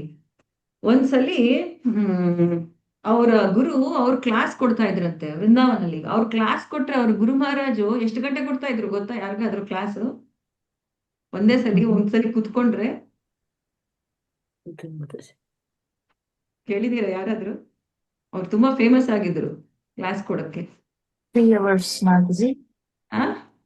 3 hours. ಇನ್ನೂ ಜಾಸ್ತಿ, ಡಬಲ್ 6 ಗಂಟೆ ಒಂದ್ಸಲಿ ಕುತ್ಕೊಂಡ್ರೆ 6 ಗಂಟೆ ಕ್ಲಾಸ್ ಕೊಡ್ತಾ ಇದ್ರು. ಮತ್ತೆ ಎಲ್ಲಾರು ಕುತ್ಕೊಂಡು ಕೇಳ್ಬೇಕು ನೋಡಿ. ಇಲ್ಲ ಆದ್ರೆ ಟೈಮ್ ವೇಸ್ಟ್ ಮಾಡ್ತೀವಂತ ಆ ತರ ಇದ್ರು ಅವರು. ಸೊ ಒಂದ್ಸಲಿ ಅವರು ಕ್ಲಾಸ್ ಕೊಡ್ತಾ ಇದ್ರಂತೆ. ಆಮೇಲೆ ಕ್ಲಾಸ್ ಕೊಡ್ತಾ ಇದ್ರು, ಸಡನ್ ಆಗಿ ದೇವರ ದರ್ಶನ ಓಪನ್ ಆಗತ್ತೆ. ದೇವರ ದರ್ಶನ ಸಿಗತ್ತೆ ಅಂತ ಎಷ್ಟೋ ಜನ ಭಕ್ತರು ಎದ್ದು ಓಡಾಟೋಗ್ಬಿಡ್ತಾರೆ, ನಾನು ದೇವ್ರ ದರ್ಶನ ಮಾಡ್ಕೊಳ್ತೀನಿ ಅಂತ ಕ್ಲಾಸ್ ಮಧ್ಯದಲ್ಲಿ. ಆದ್ರೆ ಪ್ರಭುಪಾದರು ಕುತ್ಕೊಂಡು ಕೇಳ್ತಾ ಇದ್ರು ಭಕ್ತಿ ಸಿದ್ಧಾಂತ ಸರಸ್ವತಿ ಮಹಾರಾಜ ಅವ್ರನ್ನ. ಅದು ನೋಡಿ ತುಂಬಾ ಜನ ಹೋಗ್ಬಿಡ್ತಾರೆ.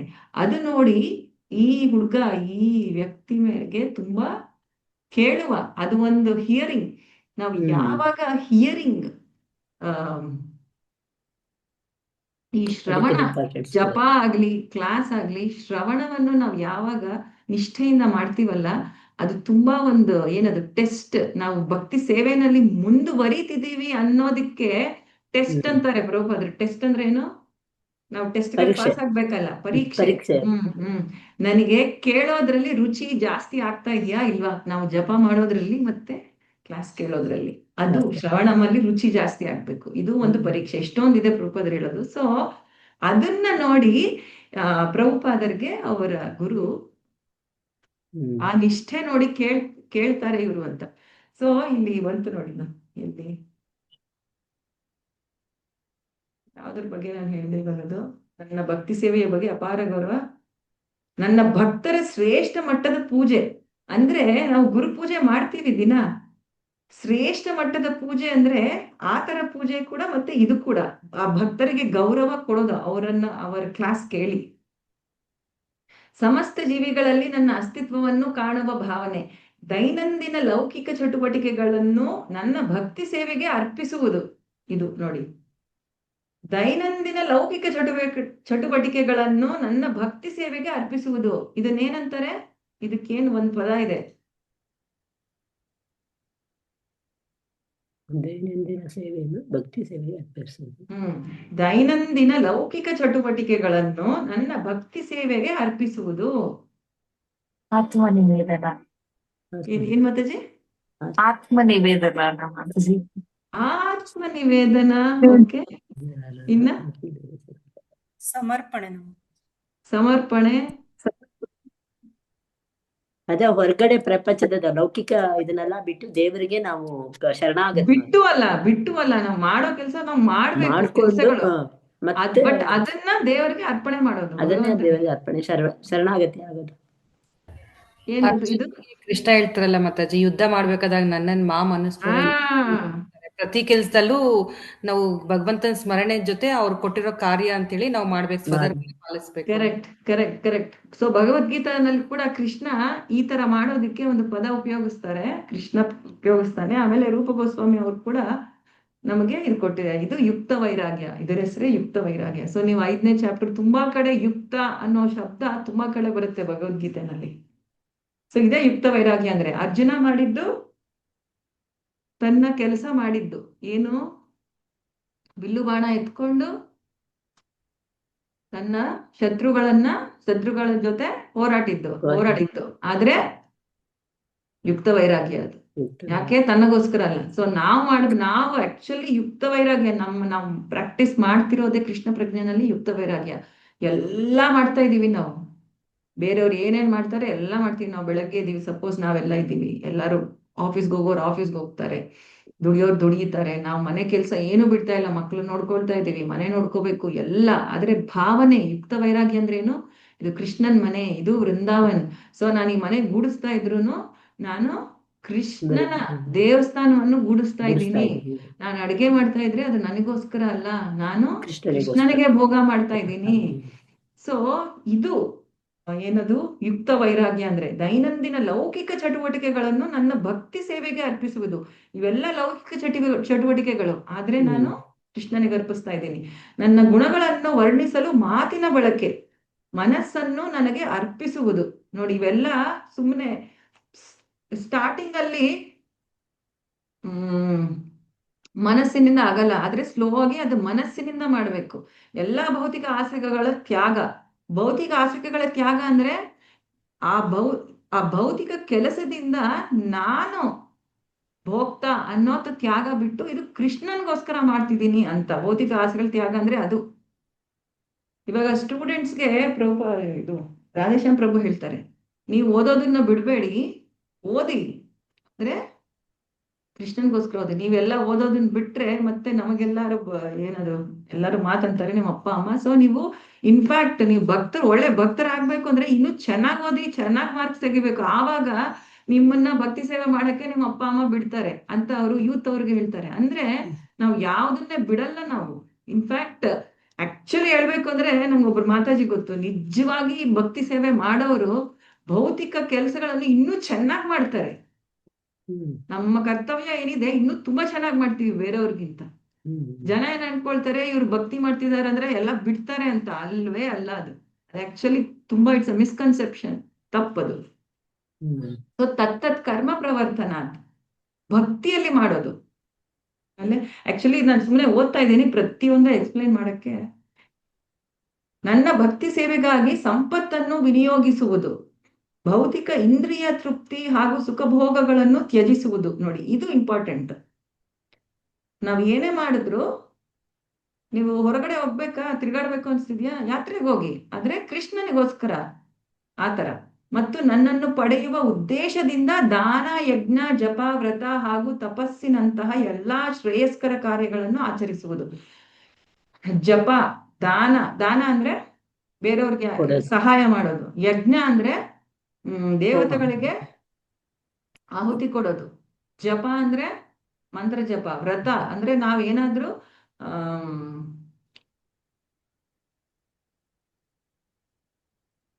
ಆ, ವ್ರತ ತಗೊಳ್ಳೋದು. ಇವಾಗ ಏಕಾದಶಿ ವ್ರತ. ಆದ್ರೆ ಉದ್ದೇಶ ಏನು? ನನ್ನನ್ನು ಪಡೆಯುವ ಉದ್ದೇಶದಿಂದ ಕೃಷ್ಣನಿಗೆ ಪ್ರೀತಿ ಆಗ್ಬೇಕು ಅನ್ನೋ ಪ್ರೀತಿ ಉದ್ದೇಶ ಆಗ್ಬೇಕು. ಇರ್ಬೇಕು ನಮಗೆ. ಇವಾಗ ನಾನು ದಾನ ಮಾಡ್ತೀನಿ, ಇದೆಲ್ಲ ತುಂಬಾ ಡೀಟೇಲ್ಡ್ ಆಗಿ ಇದೂನು ಮತ್ತೆ ಭಗವದ್ಗೀತಾನಲ್ಲಿ ಬರುತ್ತೆ. ಇವಾಗ ದಾನ, 3 ತರ ದಾನ, 3 ತರ ತಪ, 3 ತರ ಯಜ್ಞ, ಇವೆಲ್ಲ ಬರುತ್ತೆ. ನಾನು ಸುಮ್ಮನೆ ಮೇಲ್ ಹೇಳ್ತೀನಿ. ಇವಾಗ ದಾನ ಕೊಡ್ತೀವಿ ಯಾರಿಗಾದ್ರು. ಸತ್ವಗುಣದಲ್ಲಿರೋ, ಇವಾಗ ಯಾರು ತಮೋ ಗುಣದಲ್ಲಿರೋರು ದಾನ ಹೆಂಗ್ ಕೊಡ್ತಾರೆ? ಓ ನನಗಿದ್ ಬೇಡ, ಇದು ವೇಸ್ಟ್, ನನಗೆ ಇದು ಸ್ವಲ್ಪ ಇಲ್ಲ, ಕೆಟ್ಟೋಗಿರೋದು, ಇಂಥವ್ ತಗೊಂಡು ಹೋಗ್ಲಿ ಯಾರಿಗಾದ್ರೂ ಕೊಟ್ಬಿಡೋಣ. ಬಟ್ ಅದು ದಾನನೇ. ಅದು ತಮೋ ಗುಣದಲ್ಲಿರೋ ವ್ಯಕ್ತಿಗಳು ಮಾಡೋ ದಾನ. ರಜೋಗುಣದಲ್ಲಿ ಮಾಡೋ ದಾನ ಏನಂದ್ರೆ, ಏನಾದ್ರೂ ಕೊಡ್ತಾರ ಅವರು ಯಾರಿಗಾದ್ರೂ, ಆದ್ರೆ ಅದರಿಂದ ಅವ್ರಿಗೆ ವಾಪಸ್ಸು ಎಲ್ಲ ಬೇಕು. ಯಶಸ್ಸು ಎಲ್ಲ ಬೇಕು. ಎಲ್ಲಾರ್ಗೂ ಕೊಟ್ಟು ಒಂದಷ್ಟು ಫೋಟೋಸ್ ತಗೊಳ್ಳೋದು ಎಲ್ಲ. ಅಂದ್ರೆ ಮತ್ತೆ ಅವ್ರಿಗೆ ಮನಸ್ಸಿನಲ್ಲಿ ನಾನ್ ಇವ್ರಿಗೆ ದಾನ ಕೊಡ್ತಿದ್ದೀನಿ, ಸೊ ಇದ್ರಿಂದ ನನಗೆ ಒಳ್ಳೇದಾಗ್ಬೇಕು, ನನಗೆ ಇದು ಸಿಗ್ಬೇಕು, ಅದು ಸಿಗ್ಬೇಕು, ಈ ಆಸೆಯಿಂದ ದಾನ ಕೊಡ್ತಾರೆ. ಸತ್ವಗುಣದಲ್ಲಿರೋ ವ್ಯಕ್ತಿಗಳು ದಾನ ಹೆಂಗ್ ಕೊಡ್ತಾರೆ? ಟೈಮ್, ಪ್ಲೇಸ್, ಸರ್ಕಮ್ಸ್ಟೆನ್ಸ್ ಅಂದ್ರೆ ದೇಶ, ಪಾತ್ರ, ಕಾಲ ನೋಡಿ ಕರೆಕ್ಟ್ ಆಗಿ ಅವ್ರಿಗೆ ಯಾವ ತರ ದಾನ ಕೊಡ್ಬೇಕು ಅವ್ರಿಗೆ ಕೊಡ್ತಾರೆ. ಮಾತ್ರ ಅದ್ರಿಂದ ಏನು ಅವ್ರಿಗೆ ಯಾವುದೇ ಅಪೇಕ್ಷೆ ಇರಲ್ಲ. ಅವ್ರಿಗೆ ಬೇಕು, ಓಕೆ, ಇವ್ರಿಗೆ ಅದು ಬೇಕು ಅಂತ ಕೊಡ್ತಾರೆ. ನನಗೆ ಬೇಡ ಅಂತ ಕೊಡೋದು ಇಲ್ಲ, ಇದ್ರಿಂದ ನನಗೆ ಸಿಗತ್ತೆ ಅನ್ನೋದು ಇಲ್ಲ. ಅದಕ್ಕೆ ನಮಗೆ ಭಕ್ತಿ ಸೇವೆಯಲ್ಲಿ ನಾವು ಫಸ್ಟ್ ಸತ್ವಗುಣಕ್ಕೆ ಬಂದಾಗ, ಸತ್ವಗುಣದಿಂದ ಶುದ್ಧ ಸತ್ವ ಮತ್ತೆ ಕೃಷ್ಣನ ತಿಳಿಯಲು ತುಂಬಾ ಸುಲಭ. ಹೆಂಗೆ ಅಂದ್ರೆ, ಸತ್ವಗುಣಕ್ಕೆ ಬಂದ್ರೆ ಅಲ್ಲಿಂದ ಒಂಥರ ಏರೋಪ್ಲೇನ್ ಝುಮ್ ಅಂತ ಮೇಲಕ್ಕೆ ಹೋಗ್ತೀವಿ. ಸೊ ನಾವು ಈ ಪ್ರಪಂಚದಲ್ಲಿ ಇರುವಾಗ ಸತ್ವಗುಣದಲ್ಲಿ ಇರಕ್ಕೆ ಟ್ರೈ ಮಾಡ್ಬೇಕು. ಇದೇ ತರ ತಪ ಅಂದ್ರೆ, ಇವಾಗ ನೋಡಿ, ತಮೋ ಗುಣದಲ್ಲಿರೋರು ತಪ ಮಾಡಿ ಅಂದ್ರೆ ಅಯ್ಯೋ ಇಲ್ಲ, ಸೋಂಬೇರಿತನ ಅಂದ್ರೆ ಸೋಂಬೇರಿತನ ಇರುತ್ತೆ.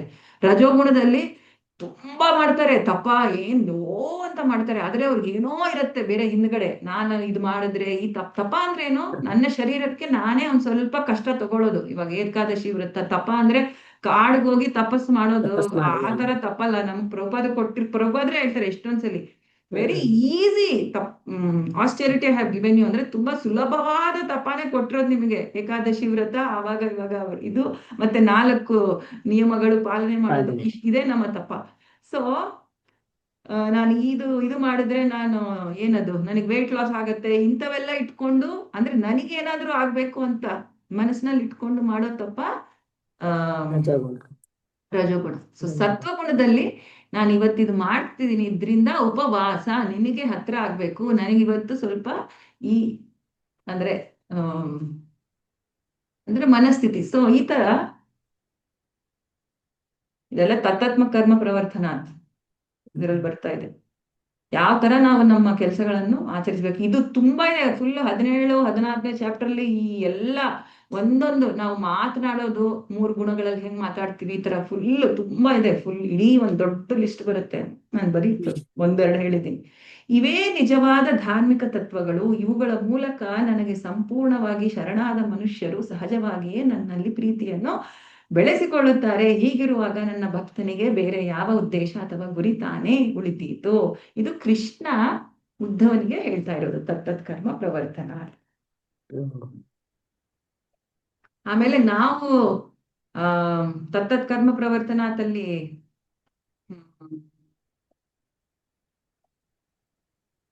ನೋಡಿದ್ವಲ್ಲ 5S ಅಂತ, ಅದು ತತ್ತತ್ ಕರ್ಮ ಪ್ರವರ್ತನಾತಲ್ಲಿ ಬರುತ್ತೆ.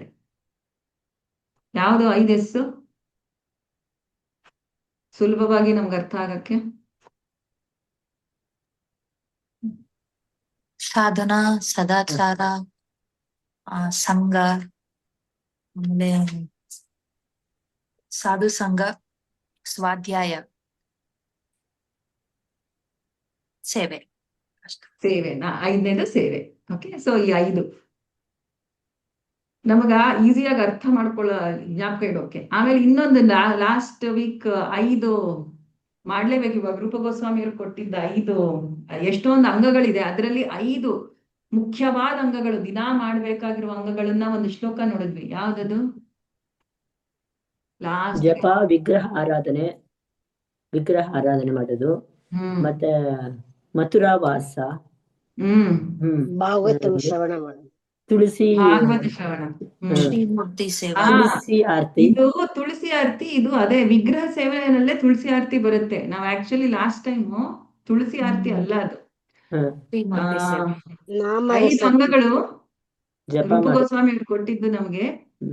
ಸಾಧು ಸಂಘ, ನಾಮ ಕೀರ್ತನ, ಭಾಗವತ ಶ್ರವಣ, ಮಥುರಾ ವಾಸ, ಶ್ರೀ ವಿಗ್ರಹ, ಶ್ರೀಮೂರ್ತಿರ ಶ್ರದ್ಧೆಯ ಸೇವನ. ಸಾಧು ಸಂಘ, ಆಮೇಲೆ ನಾಮಕೀರ್ತನ ಜಪ ಮಾಡೋದು, ಭಾಗವತ ಶ್ರವಣ, ಮಥುರಾ ವಾಸ, ಆಮೇಲೆ ಶ್ರೀಮೂರ್ತಿರ ಶ್ರದ್ಧೆಯ ಸೇವನ. ಈ 5 ಕೊಟ್ಟಿರೋದು. ಮತ್ತೆ ನಮ್ಮ ಪ್ರಭುಪಾದರು ಈ 5 ನಮಗೆ ಬೆಳಗ್ಗೆ ಮಂಗಳಾರತಿ ಪ್ರೋಗ್ರಾಮ್ ಅಲ್ಲಿ ಕೊಟ್ಟಿದ್ದಾರೆ. ಸೊ ಇದು ಕೂಡ ತತ್ತತ್ ಕರ್ಮ ಪ್ರವರ್ತನಾತಲ್ಲಿ ಬರುತ್ತೆ. ಸೊ ನಾವು ತತ್ತತ್ ಕರ್ಮ ಪ್ರವರ್ತನಾತಲ್ಲಿ ನೋಡಿದ್ದು 5S. ಆಮೇಲೆ ಈ ಶ್ಲೋಕ ಸಾಧು ಸಂಘ, ನಾಮಕೀರ್ತನ, ರೂಪ ಗೋಸ್ವಾಮಿ ಅವ್ರು ಕೊಟ್ಟಿದ್ದು ಇದು. ಆಮೇಲೆ ಈ 11.20, 11, 19, 20 4 ಶ್ಲೋಕಗಳು, 20ಇಂದ 24. ಈ 4 ಶ್ಲೋಕಗಳಿಗೆ ಕೃಷ್ಣ ಹೇಳೋದು ಭಕ್ತಿನಲ್ಲಿ ಇದು ಅಂತ.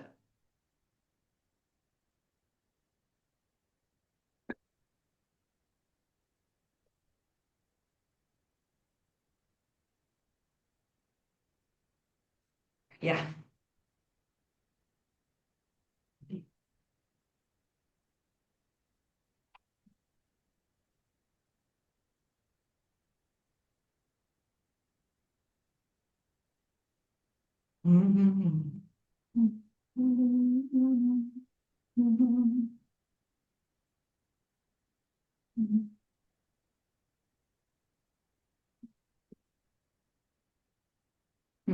ಅದೊಂದು ಪ್ಯಾರಾಗ್ರಾಫ್ ಓದ್ತೀರಾ ಎಲ್ಲರೂ ಲೈನ್ ಆಗಿ? ಪುಸ್ತಕ ಇದು ಓದೋಣ. ಆಮೇಲೆ ಇನ್ನೂ ಏನಿದೆ, ಸಂಗತ್ಯಾಗ ಮತ್ತೆ ಶತೋವೃತ್ತೆ.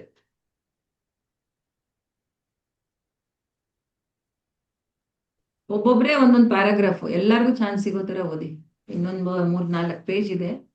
32ನೇ ಪೇಜಿಂದ ಶುರು ಮಾಡ್ಬೇಕು. ಯಾರಿಗೆ ಚಾನ್ಸ್ ಸಿಕ್ಕಿಲ್ಲ ಅವ್ರು ಓದಿ.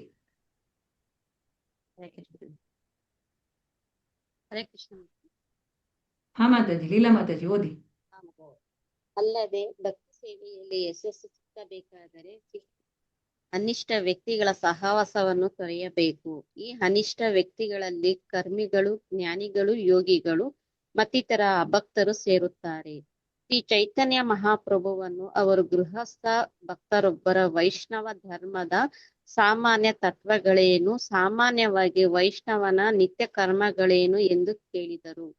ಆಗ ಶ್ರೀ ಚೈತನ್ಯ ಮಹಾಪ್ರಭುಗಳು ಕೂಡಲೇ ಹೀಗೆ ಉತ್ತರಿಸಿದರು: ಅಸತ್ಸಂಗ ತ್ಯಾಗ. ಏನು ಇದು ವೈಷ್ಣವ ಆಚಾರ? ಲೌಕಿಕ ವ್ಯಕ್ತಿಗಳ ಅಥವಾ ಅಭಕ್ತರ ಸಹವಾಸವನ್ನು ತೊರೆಯುವವನೇ ವೈಷ್ಣವ. ಆದುದರಿಂದ ಶೀಲ ನರೋತ್ತಮ ದಾಸ್ ಠಾಕೂರರು ಹೀಗೆ ಹೇಳಿದ್ದಾರೆ: ತಂದೇರ ಚರಣ ಸೇವಿ ಭಕ್ತ ಸೇನ ವಾಸ.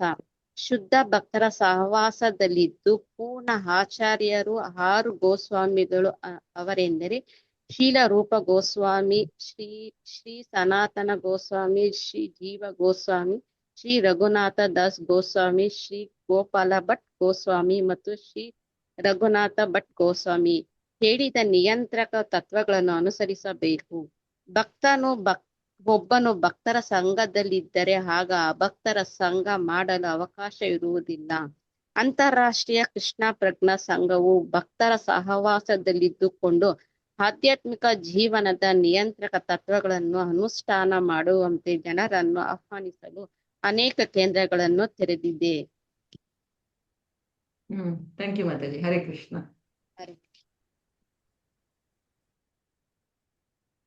ನೆಕ್ಸ್ಟ್ ಪ್ಯಾರ ಓದ್ಲಾ ಮಾತಾಜಿ? ಓದಿ ಮಾತಾಜಿ. ಭಕ್ತಿ ಸೇವೆ ಎಂದರೆ ಪಾರಮಾರ್ಥಿಕ ಚಟುವಟಿಕೆಗಳು ಎಂದರ್ಥ. ಪಾರಮಾರ್ಥಿಕ ನೆಲೆಯಲ್ಲಿ ಪ್ರಕೃತಿಯ ತ್ರಿಗುಣ ಕಲುಷಿತತೆ ಇರುವುದಿಲ್ಲ. ಇದನ್ನು ವಿಶುದ್ಧ ಸತ್ವ ಎಂದರೆ ಶುದ್ಧ ಸತ್ವದ ನೆಲೆ ಅಥವಾ ರಜಸ್ತಮೋ ಗುಣಗಳಿಂದ ಸಂಚಿತವಾಗದ ಗುಣ ಎಂದು ಕರೆಯುತ್ತಾರೆ. ಪ್ರತಿಯೊಬ್ಬರು ಬೆಳಗಿನ ಜಾವ 4 ಗಂಟೆಗೆ ಎದ್ದು ಮಂಗಳಾರತಿ ತೆಗೆದುಕೊಂಡು ಅನಂತರ ಶ್ರೀಮದ್ ಭಾಗವತವನ್ನು ಓದಿ ಕೀರ್ತನೆ ಮೊದಲಾದವುಗಳನ್ನು ಮಾಡಬೇಕೆಂದು ಈ ಕೃಷ್ಣ ಪ್ರಜ್ಞಾ ಆಂದೋಲನದಲ್ಲಿ ನಾವು ಹೇಳುತ್ತೇವೆ. ಹೀಗೆ ನಾವು ಪ್ರತಿನಿತ್ಯ 24 ಗಂಟೆಗಳ ಕಾಲ ಭಕ್ತಿ ಸೇವೆಯ ಕಾರ್ಯಗಳನ್ನು ಒಂದೇ ಸಮನಾಗಿ ಮಾಡುತ್ತಿರುತ್ತೇವೆ. ಇದನ್ನು ಸತೋವೃತ್ತಿ ಅಂದರೆ ಪ್ರತಿ ಕ್ಷಣವನ್ನು ಕೃಷ್ಣ ಪ್ರಜ್ಞಾ ಚಟುವಟಿಕೆಗಳಲ್ಲೇ ಕಳೆವ ಆಚಾರ್ಯರ ಹಾದಿಯಲ್ಲಿ ನಡೆಯುವುದು ಎಂದು ಕರೆಯುತ್ತಾರೆ. Hare Krishna. Hare Krishna. Thank you mataji. Continue ಮಾಡ್ಲಾ ಮಾತಾಜಿ? ಕಂಟಿನ್ಯೂ ಮಾಡಿ ಮಾತಾಜಿ. ಶ್ರೀಲ ರೂಪ ಗೋಸ್ವಾಮಿಯವರು ಈ ಶ್ಲೋಕದಲ್ಲಿ ನೀಡಿರುವ ಉಪದೇಶವನ್ನು ಉತ್ಸಾಹಿಯಾಗಿರುವುದು, ವಿಶ್ವಾಸ ಹೊಂದಿರುವುದು, ತಾಳ್ಮೆಯಿಂದಿರುವುದು, ಅನಿಷ್ಟ ವ್ಯಕ್ತಿಗಳ ಸಹವಾಸ ಮಾಡದಿರುವುದು, ನಿಯಂತ್ರಕ ತತ್ವಗಳನ್ನು ಅನುಸರಿಸುವುದು ಮತ್ತು ಭಕ್ತರ ಸಹವಾಸದಲ್ಲಿರುವುದು, ಇವುಗಳನ್ನು ಒಬ್ಬನು ಪಾಲಿಸಿದರೆ ಖಂಡಿತವಾಗಿ ಭಕ್ತಿ ಸೇವೆಯಲ್ಲಿ ಮುಂದುವರಿಯುತ್ತಾನೆ. ಈ ಸಂಬಂಧದಲ್ಲಿ ಶ್ರೀಲ ಭಕ್ತಿ ಸಿದ್ಧಾಂತ ಸರಸ್ವತಿ ಠಾಕೂರರು ತಾತ್ವಿಕ ಊಹಾಪೋಹದ ಮೂಲಕ ಜ್ಞಾನ ಸಂಪಾದನೆ, ಕಾಮ್ಯಕರ್ಮಗಳ ಮೂಲಕ ಐಹಿಕ ಸಂಪತ್ತಿನ ಸಂಗ್ರಹ ಮತ್ತು ಯೋಗ ಸಿದ್ಧಿಗಳ ಆಸೆ ಇವೆಲ್ಲವೂ ಭಕ್ತಿ ಯೋಗ ತತ್ವಗಳಿಗೆ ವಿರುದ್ಧವಾದವು ಎಂದು ಹೇಳಿದ್ದಾರೆ. ಅಂತಹ ಅಶಾಶ್ವತ ಚಟುವಟಿಕೆಗಳ ಬಗೆಗೆ ಸಂಪೂರ್ಣವಾದ ನಿರ್ಲಕ್ಷ್ಯ ತಾಳಬೇಕು. ಬದಲಿಗೆ ತನ್ನ ಲಕ್ಷ್ಯವನ್ನು ಭಕ್ತಿ ಯೋಗದ ನಿಯಂತ್ರಕ ತತ್ವಗಳ ಕಡೆಗೆ ತಿರುಗಿಸಬೇಕು. ಭಗವದ್ಗೀತೆಯ 2.69 ಪ್ರಕಾರ ಯಾ ನಿಶಾ ಸರ್ವಭೂತಾನಾಂ ತಸ್ಯಾಂ ಜಾಗರ್ತಿ ಸಂಯಮೇ ಯಸ್ಯಾಂ ಜಾಗೃತಿ ಭೂತಾನಿ ಸಾ ನಿಶಾ ಪಶ್ಯತೋ ಮುನೆ. ಸಕಲ ಜೀವಿಗಳಿಗೂ ಯಾವುದು ರಾತ್ರಿಯೋ ಅದು ಆತ್ಮ ಸಂಯಮಿಗಳಿಗೆ ಎಚ್ಚರದ ಕಾಲ. ಸಕಲ ಜೀವಿಗಳಿಗೂ ಯಾವುದು ಎಚ್ಚರದ ಕಾಲವೋ ಅದು ಅಂತರ್ಮುಖಿಯಾದ ಮುನಿಗೆ ರಾತ್ರಿ. Thank you Mataji. ಮತ್ತೆ ನೆಕ್ಸ್ಟ್ ಯಾರು ಓದ್ತೀರಾ? ಹರೇ ಕೃಷ್ಣ. ಹರೇ ಕೃಷ್ಣ ಮಾತಾಜಿ. ಹಾ ಮಾತಾಜಿ ಓದಿ. ಭಗವಂತನ ಭಕ್ತಿ ಸೇವೆಯಲ್ಲಿ ತೊಡಗಿರುವುದೇ ಜೀವಿಯ ಜೀವಾಳ. ಅದೇ ಮಾನವ ಜೀವನದ ಪರಮ ಪುರುಷಾರ್ಥ ಮತ್ತು ಸಿದ್ಧಿ. ಇದರ ಬಗೆಗೆ ಮಾನವನಿಗೆ ನೆಚ್ಚಿಕೆ ಬರಬೇಕು. ಮಾನಸಿಕ ಊಹಾಪೋಹ, ಕಾಮ್ಯಕರ್ಮ ಅಥವಾ ಯೋಗಾಭ್ಯಾಸಗಳೇ ಮೊದಲಾದವು ಶಾಶ್ವತವಾದ ಲಾಭವನ್ನು ದೊರಕಿಸಿಕೊಡವು ಎಂಬುದನ್ನು ಖಚಿತವಾಗಿ ತಿಳಿದುಕೊಳ್ಳಬೇಕು. ಒಬ್ಬನಿಗೆ ಭಕ್ತಿ ಸೇವೆಯಲ್ಲಿ ಪೂರ್ಣ ಭರವಸೆ ಇದ್ದರೆ ಅವನ ಗುರಿ ಸಾಧನೆಯಾಗುತ್ತದೆ. ಇತರ ಮಾರ್ಗಗಳನ್ನ ಅನುಸರಿಸಿದರೆ ಅವನಿಗೆ ತಳಮಳ ಉಂಟಾಗುತ್ತದೆ. ಶ್ರೀಮದ್ ಭಾಗವತದ 7ನೇ ಸ್ಕಂದದಲ್ಲಿ ಹೀಗೆ ಹೇಳಿದೆ: ಬೇರೆ ಉದ್ದೇಶವಿಟ್ಟುಕೊಂಡು ಉಗ್ರ ತಪಸ್ಸನ್ನು ಮಾಡಲು ಭಕ್ತಿ ಸೇವೆಯನ್ನು ತೊರೆದವರು ಕಠಿಣ ತಪವನ್ನಾಚರಿಸಿದರೂ ಮನಃಶುದ್ಧಿ ಪಡೆಯುವುದಿಲ್ಲ. ಏಕೆಂದರೆ ಅವರಿಗೆ ಭಗವಂತನ ದಿವ್ಯ ಪ್ರೇಮ ಸೇವೆಯ ಬಗೆಗೆ ಗೊತ್ತೇ ಇಲ್ಲವೆಂಬುದನ್ನು ಮಾನವನು ಖಚಿತವಾಗಿ ತಿಳಿದುಕೊಳ್ಳಬೇಕು. Hare Krishna. Hare Krishna. Thank you mataji. Next Hare Krishna. ಓದಿ ಮಾತಾಜಿ. 7ನೇ ಸ್ಕಂದದಲ್ಲಿ ಮುಂದೆ ಹೀಗೆ ಹೇಳಿದೆ: ಊಹಾಪೋಹ ಮಾಡುವವರು ಮತ್ತು ಕಾಮ್ಯಕರ್ಮಿಗಳು ಉಗ್ರೋಗ್ರ ತಪಸ್ಸುಗಳನ್ನು ವ್ರತಗಳನ್ನು ಮಾಡಿದರೂ ಅವರು ಪತಿತರಾಗುತ್ತಾರೆ. ಏಕೆಂದರೆ ಅವರಿಗೆ ಭಗವಂತನ ಚರಣಾರವಿಂದಗಳ ಬಗೆಗೆ ತಿಳುವಳಿಕೆ ಇರುವುದಿಲ್ಲ. ಆದರೆ ಭಗವದ್ ಭಕ್ತರಾದರೂ ಎಂದಿಗೂ ಪತಿತರಾಗುವುದಿಲ್ಲ. ಭಗವದ್ಗೀತೆಯಲ್ಲಿ 9.31 ಶ್ರೀಕೃಷ್ಣನು ಅರ್ಜುನನಿಗೆ ಕೌಂತೆಯ ಪ್ರತಿಜಾನೀಹಿ ನಮೇ ಭಕ್ತ ಪ್ರಣಶ್ಯತಿ. ಓ ಕುಂತಿ ಪುತ್ರನೇ, ನನ್ನ ಭಕ್ತನು ಎಂದಿಗೂ ಹಾಳಾಗುವುದಿಲ್ಲ ಎಂದು ಸಾರು ಎಂದು ಹೇಳುತ್ತಾನೆ. ಮತ್ತೆ ಭಗವದ್ಗೀತೆಯಲ್ಲಿ 2:40 ಈ ಕೃಷ್ಣನು ಹೀಗೆ ಹೇಳುತ್ತಾನೆ: ನೇಹ ವಿಕ್ರಮ ನಾಶೋಸ್ತಿ ಪ್ರತ್ಯವಾಯೋ ನ ವಿದ್ಯತೆ ಸ್ವಲ್ಪಮಪ್ಯಸ್ಯ ಧರ್ಮಸ್ಯ ತ್ರಾಯತೋ ಮಹತೋ ಭಯಾತ್. ಈ ಪ್ರಯತ್ನದಲ್ಲಿ ಯಾವುದೇ ನಷ್ಟವಾಗಲಿ ಕುಂದಾಗಲಿ ಇಲ್ಲ. ಈ ಮಾರ್ಗದಲ್ಲಿ ಸ್ವಲ್ಪ ಮುಂದುವರೆದರೂ ಎಂತಹ ಅಪಾಯಕಾರಿ ಭಯದಿಂದಲೂ ರಕ್ಷಿಸಿಕೊಳ್ಳಬಹುದು. Next. Thank you mataji. Hare Krishna. Hare Krishna ಇನ್ನು ಮಾತಾಜಿ. ಯಾರು ನೆಕ್ಸ್ಟ್ ಚಾನ್ಸ್ ಓದ್ತೀನಿ ಇದೆಯಲ್ಲ? ಮಾತಾಜಿ. ಓದಿ ಹರೇ ಬಿಟ್ಟು ಕೃಷ್ಣ ಮಾತಾಜಿ. ಹರೇ ಕೃಷ್ಣ. ಭಕ್ತಿ ಯೋಗವು ಎಷ್ಟು ಪರಿಶುದ್ಧವೂ ಪರಿಪೂರ್ಣವೂ ಆದುದೆಂದರೆ ಒಬ್ಬನು ಒಂದು ಸಲ ಅದನ್ನು ಆರಂಭಿಸಿದರೆ ಯಶಸ್ಸು ಸಿಕ್ಕೇ ಸಿಗುತ್ತದೆ. ಕೆಲವು ವೇಳೆ ಒಬ್ಬನು ತನ್ನ ಸಾಮಾನ್ಯ ಲೌಕಿಕ ಕೆಲಸ ಕಾರ್ಯಗಳನ್ನು ತೊರೆದು ಪರಮ ಪ್ರಭುವಿನ ಚರಣಕಮಲಗಳನ್ನು ಆಶ್ರಯಿಸಿ ಭಕ್ತಿ ಸೇವೆಯನ್ನು ಆರಂಭಿಸುತ್ತಾನೆ. ಅಂತಹ ಪರಿಪಕ್ವನಲ್ಲದ ಭಕ್ತನು ಪತಿತನಾದರೂ ಅವನಿಗೆ ಏನೂ ನಷ್ಟವಿಲ್ಲ. ಬದಲಿಗೆ ಒಬ್ಬನು ತನ್ನ ವರ್ಣಾಶ್ರಮ ಧರ್ಮದ ವಿಧಿವಿಧಾನಗಳನ್ನು ಅನುಸರಿಸುತ್ತಾ ಭಕ್ತಿ ಸೇವೆಯನ್ನು ಅನುಸರಿಸುತ್ತಿದ್ದರೆ ಏನು ಪ್ರಯೋಜನ? ಪತಿತನಾದ ಭಕ್ತನು ತನ್ನ ಮುಂದಿನ ಜನ್ಮದಲ್ಲಿ ಕೀಳು ಕುಟುಂಬದಲ್ಲಿ ಹುಟ್ಟಿದರೂ ಅವನ ಭಕ್ತಿ ಸೇವೆ ಎಲ್ಲಿಗೆ ನಿಂತು ಹೋಗಿತೋ ಅಲ್ಲಿಂದ ಮತ್ತೆ ಮುಂದುವರಿಸಬಹುದು. ಭಕ್ತಿ ಸೇವೆಯು ಅಹಿತುಕಿ ಅಪ್ರತಿಯತಃ. ಅದು ಯಾವುದೇ ಲೌಕಿಕ ಕಾರಣದ ಪರಿಣಾಮವಲ್ಲ. ಅದನ್ನು ಯಾವುದೇ ಲೌಕಿಕ ಕಾರಣದಿಂದ ನಿಲ್ಲಿಸಲು ಸಾಧ್ಯವಿಲ್ಲ. ಯಾವುದೇ ಲೌಕಿಕ ಅಡಚಣೆಯಿಂದ ನಿಲ್ಲಿಸಲು ಸಾಧ್ಯವಿಲ್ಲ. ಆದುದರಿಂದ ಭಕ್ತನು ತನ್ನ ಕಾರ್ಯದ ಬಗೆಗೆ ಆತ್ಮವಿಶ್ವಾಸವುಳ್ಳವನಾಗಿರಬೇಕು. ಅವನು ಕರ್ಮಿಗಳ, ಜ್ಞಾನಿಗಳ ಮತ್ತು ಯೋಗಿಗಳ ಕಾರ್ಯಕಲಾಪಗಳಲ್ಲಿ ಆಸಕ್ತನಾಗಿರಬಾರದು. Hare Krishna. Hare Krishna. Thank you. Next. ಇನ್ನು ಯಾರು ಮಾತಾಜಿ. ಹರೇ ಕೃಷ್ಣ. ಓದಿ ಮಾತಾಜಿ. ಕಾಮ್ಯ ಕರ್ಮಿಗಳು, ಸಾತ್ವಿಕ ಚಿಂತಕರು ಮತ್ತು ಹಠಯೋಗಿಗಳಲ್ಲಿ ಖಂಡಿತವಾಗಿ ಅನೇಕ ಸದ್ಗುಣಗಳಿವೆ. ಆದರೆ ಭಕ್ತನಲ್ಲಿ ಎಲ್ಲಾ ಸದ್ಗುಣಗಳು ತಾವಾಗಿ ಬೆಳೆಯುತ್ತವೆ. ಶ್ರೀಮದ್ ಭಾಗವತದಲ್ಲಿ 5.18.12 ಹೇಳಿರುವಂತೆ ದೇವತೆಗಳ ಸಕಲ ಸದ್ಗುಣಗಳು ಶುದ್ಧ ಭಕ್ತಿ ಸೇವೆ ಮಾಡುವವನಲ್ಲಿ ವ್ಯಕ್ತನಾಗುತ್ತಾ ಹೋಗುತ್ತಾನೆ. ಭಕ್ತನಿಗೆ ಯಾವುದೇ ಲೌಕಿಕ ಕಾರ್ಯದಲ್ಲಿ ಆಸಕ್ತಿ ಇಲ್ಲದಿರುವುದರಿಂದ ಅವನು ಐಹಿಕವಾಗಿ ಕಲುಷಿತನಾಗುವುದಿಲ್ಲ. ಅವನು ತಕ್ಷಣ ದಿವ್ಯ ಜೀವನದ ನೆಲೆಯಲ್ಲಿರುತ್ತಾನೆ. ಆದರೆ ಲೌಕಿಕ ಚಟುವಟಿಕೆಯಲ್ಲಿ ನಿರತನಾದವನು ಅವನು ಜ್ಞಾನಿ, ಯೋಗಿ, ಕರ್ಮಿ, ಲೋಕೋಪಕಾರಿ,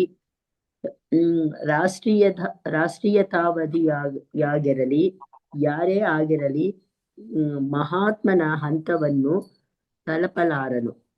ಅವನು ದುರಾತ್ಮನಾಗಿಯೇ ಅಥವಾ ಕುಂಟು ಬುದ್ಧಿಯುಳ್ಳವನಾಗಿಯೇ ಉಳಿಯುತ್ತಾನೆ.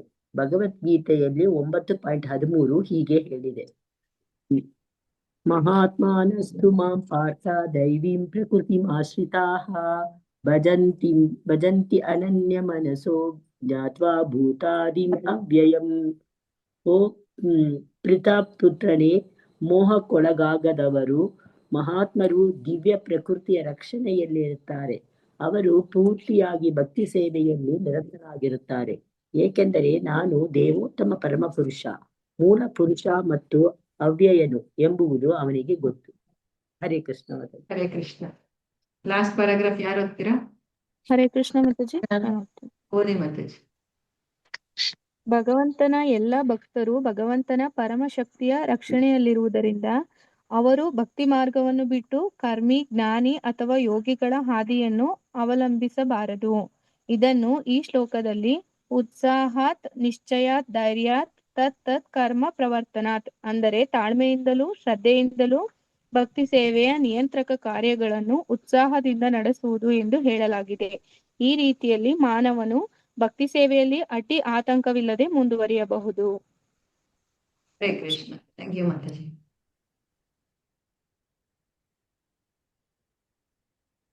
ಸೊ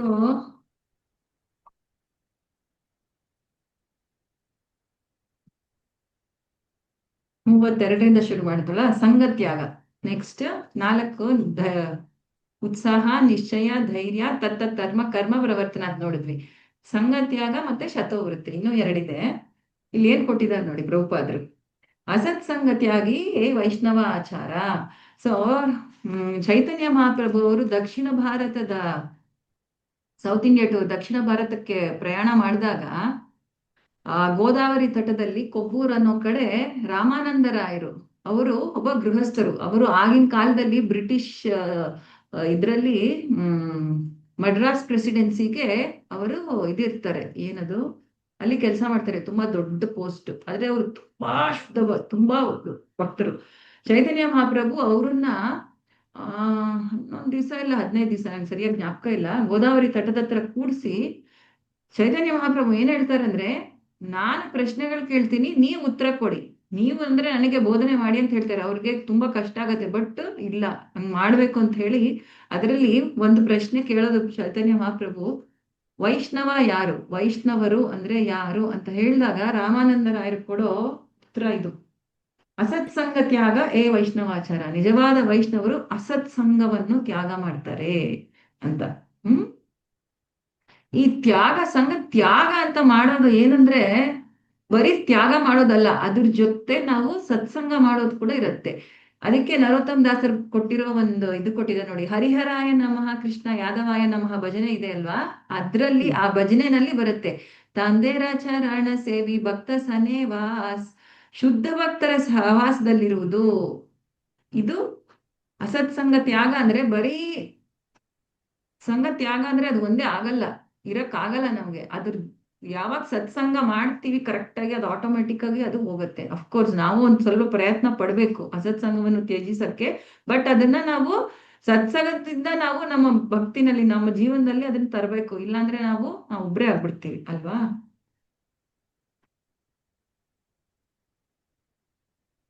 ಸಂಘ ತ್ಯಾಗ ಅಂದ್ರೆ, ಸಂಘ ಅಂದ್ರೆ ಅದಕ್ಕೆ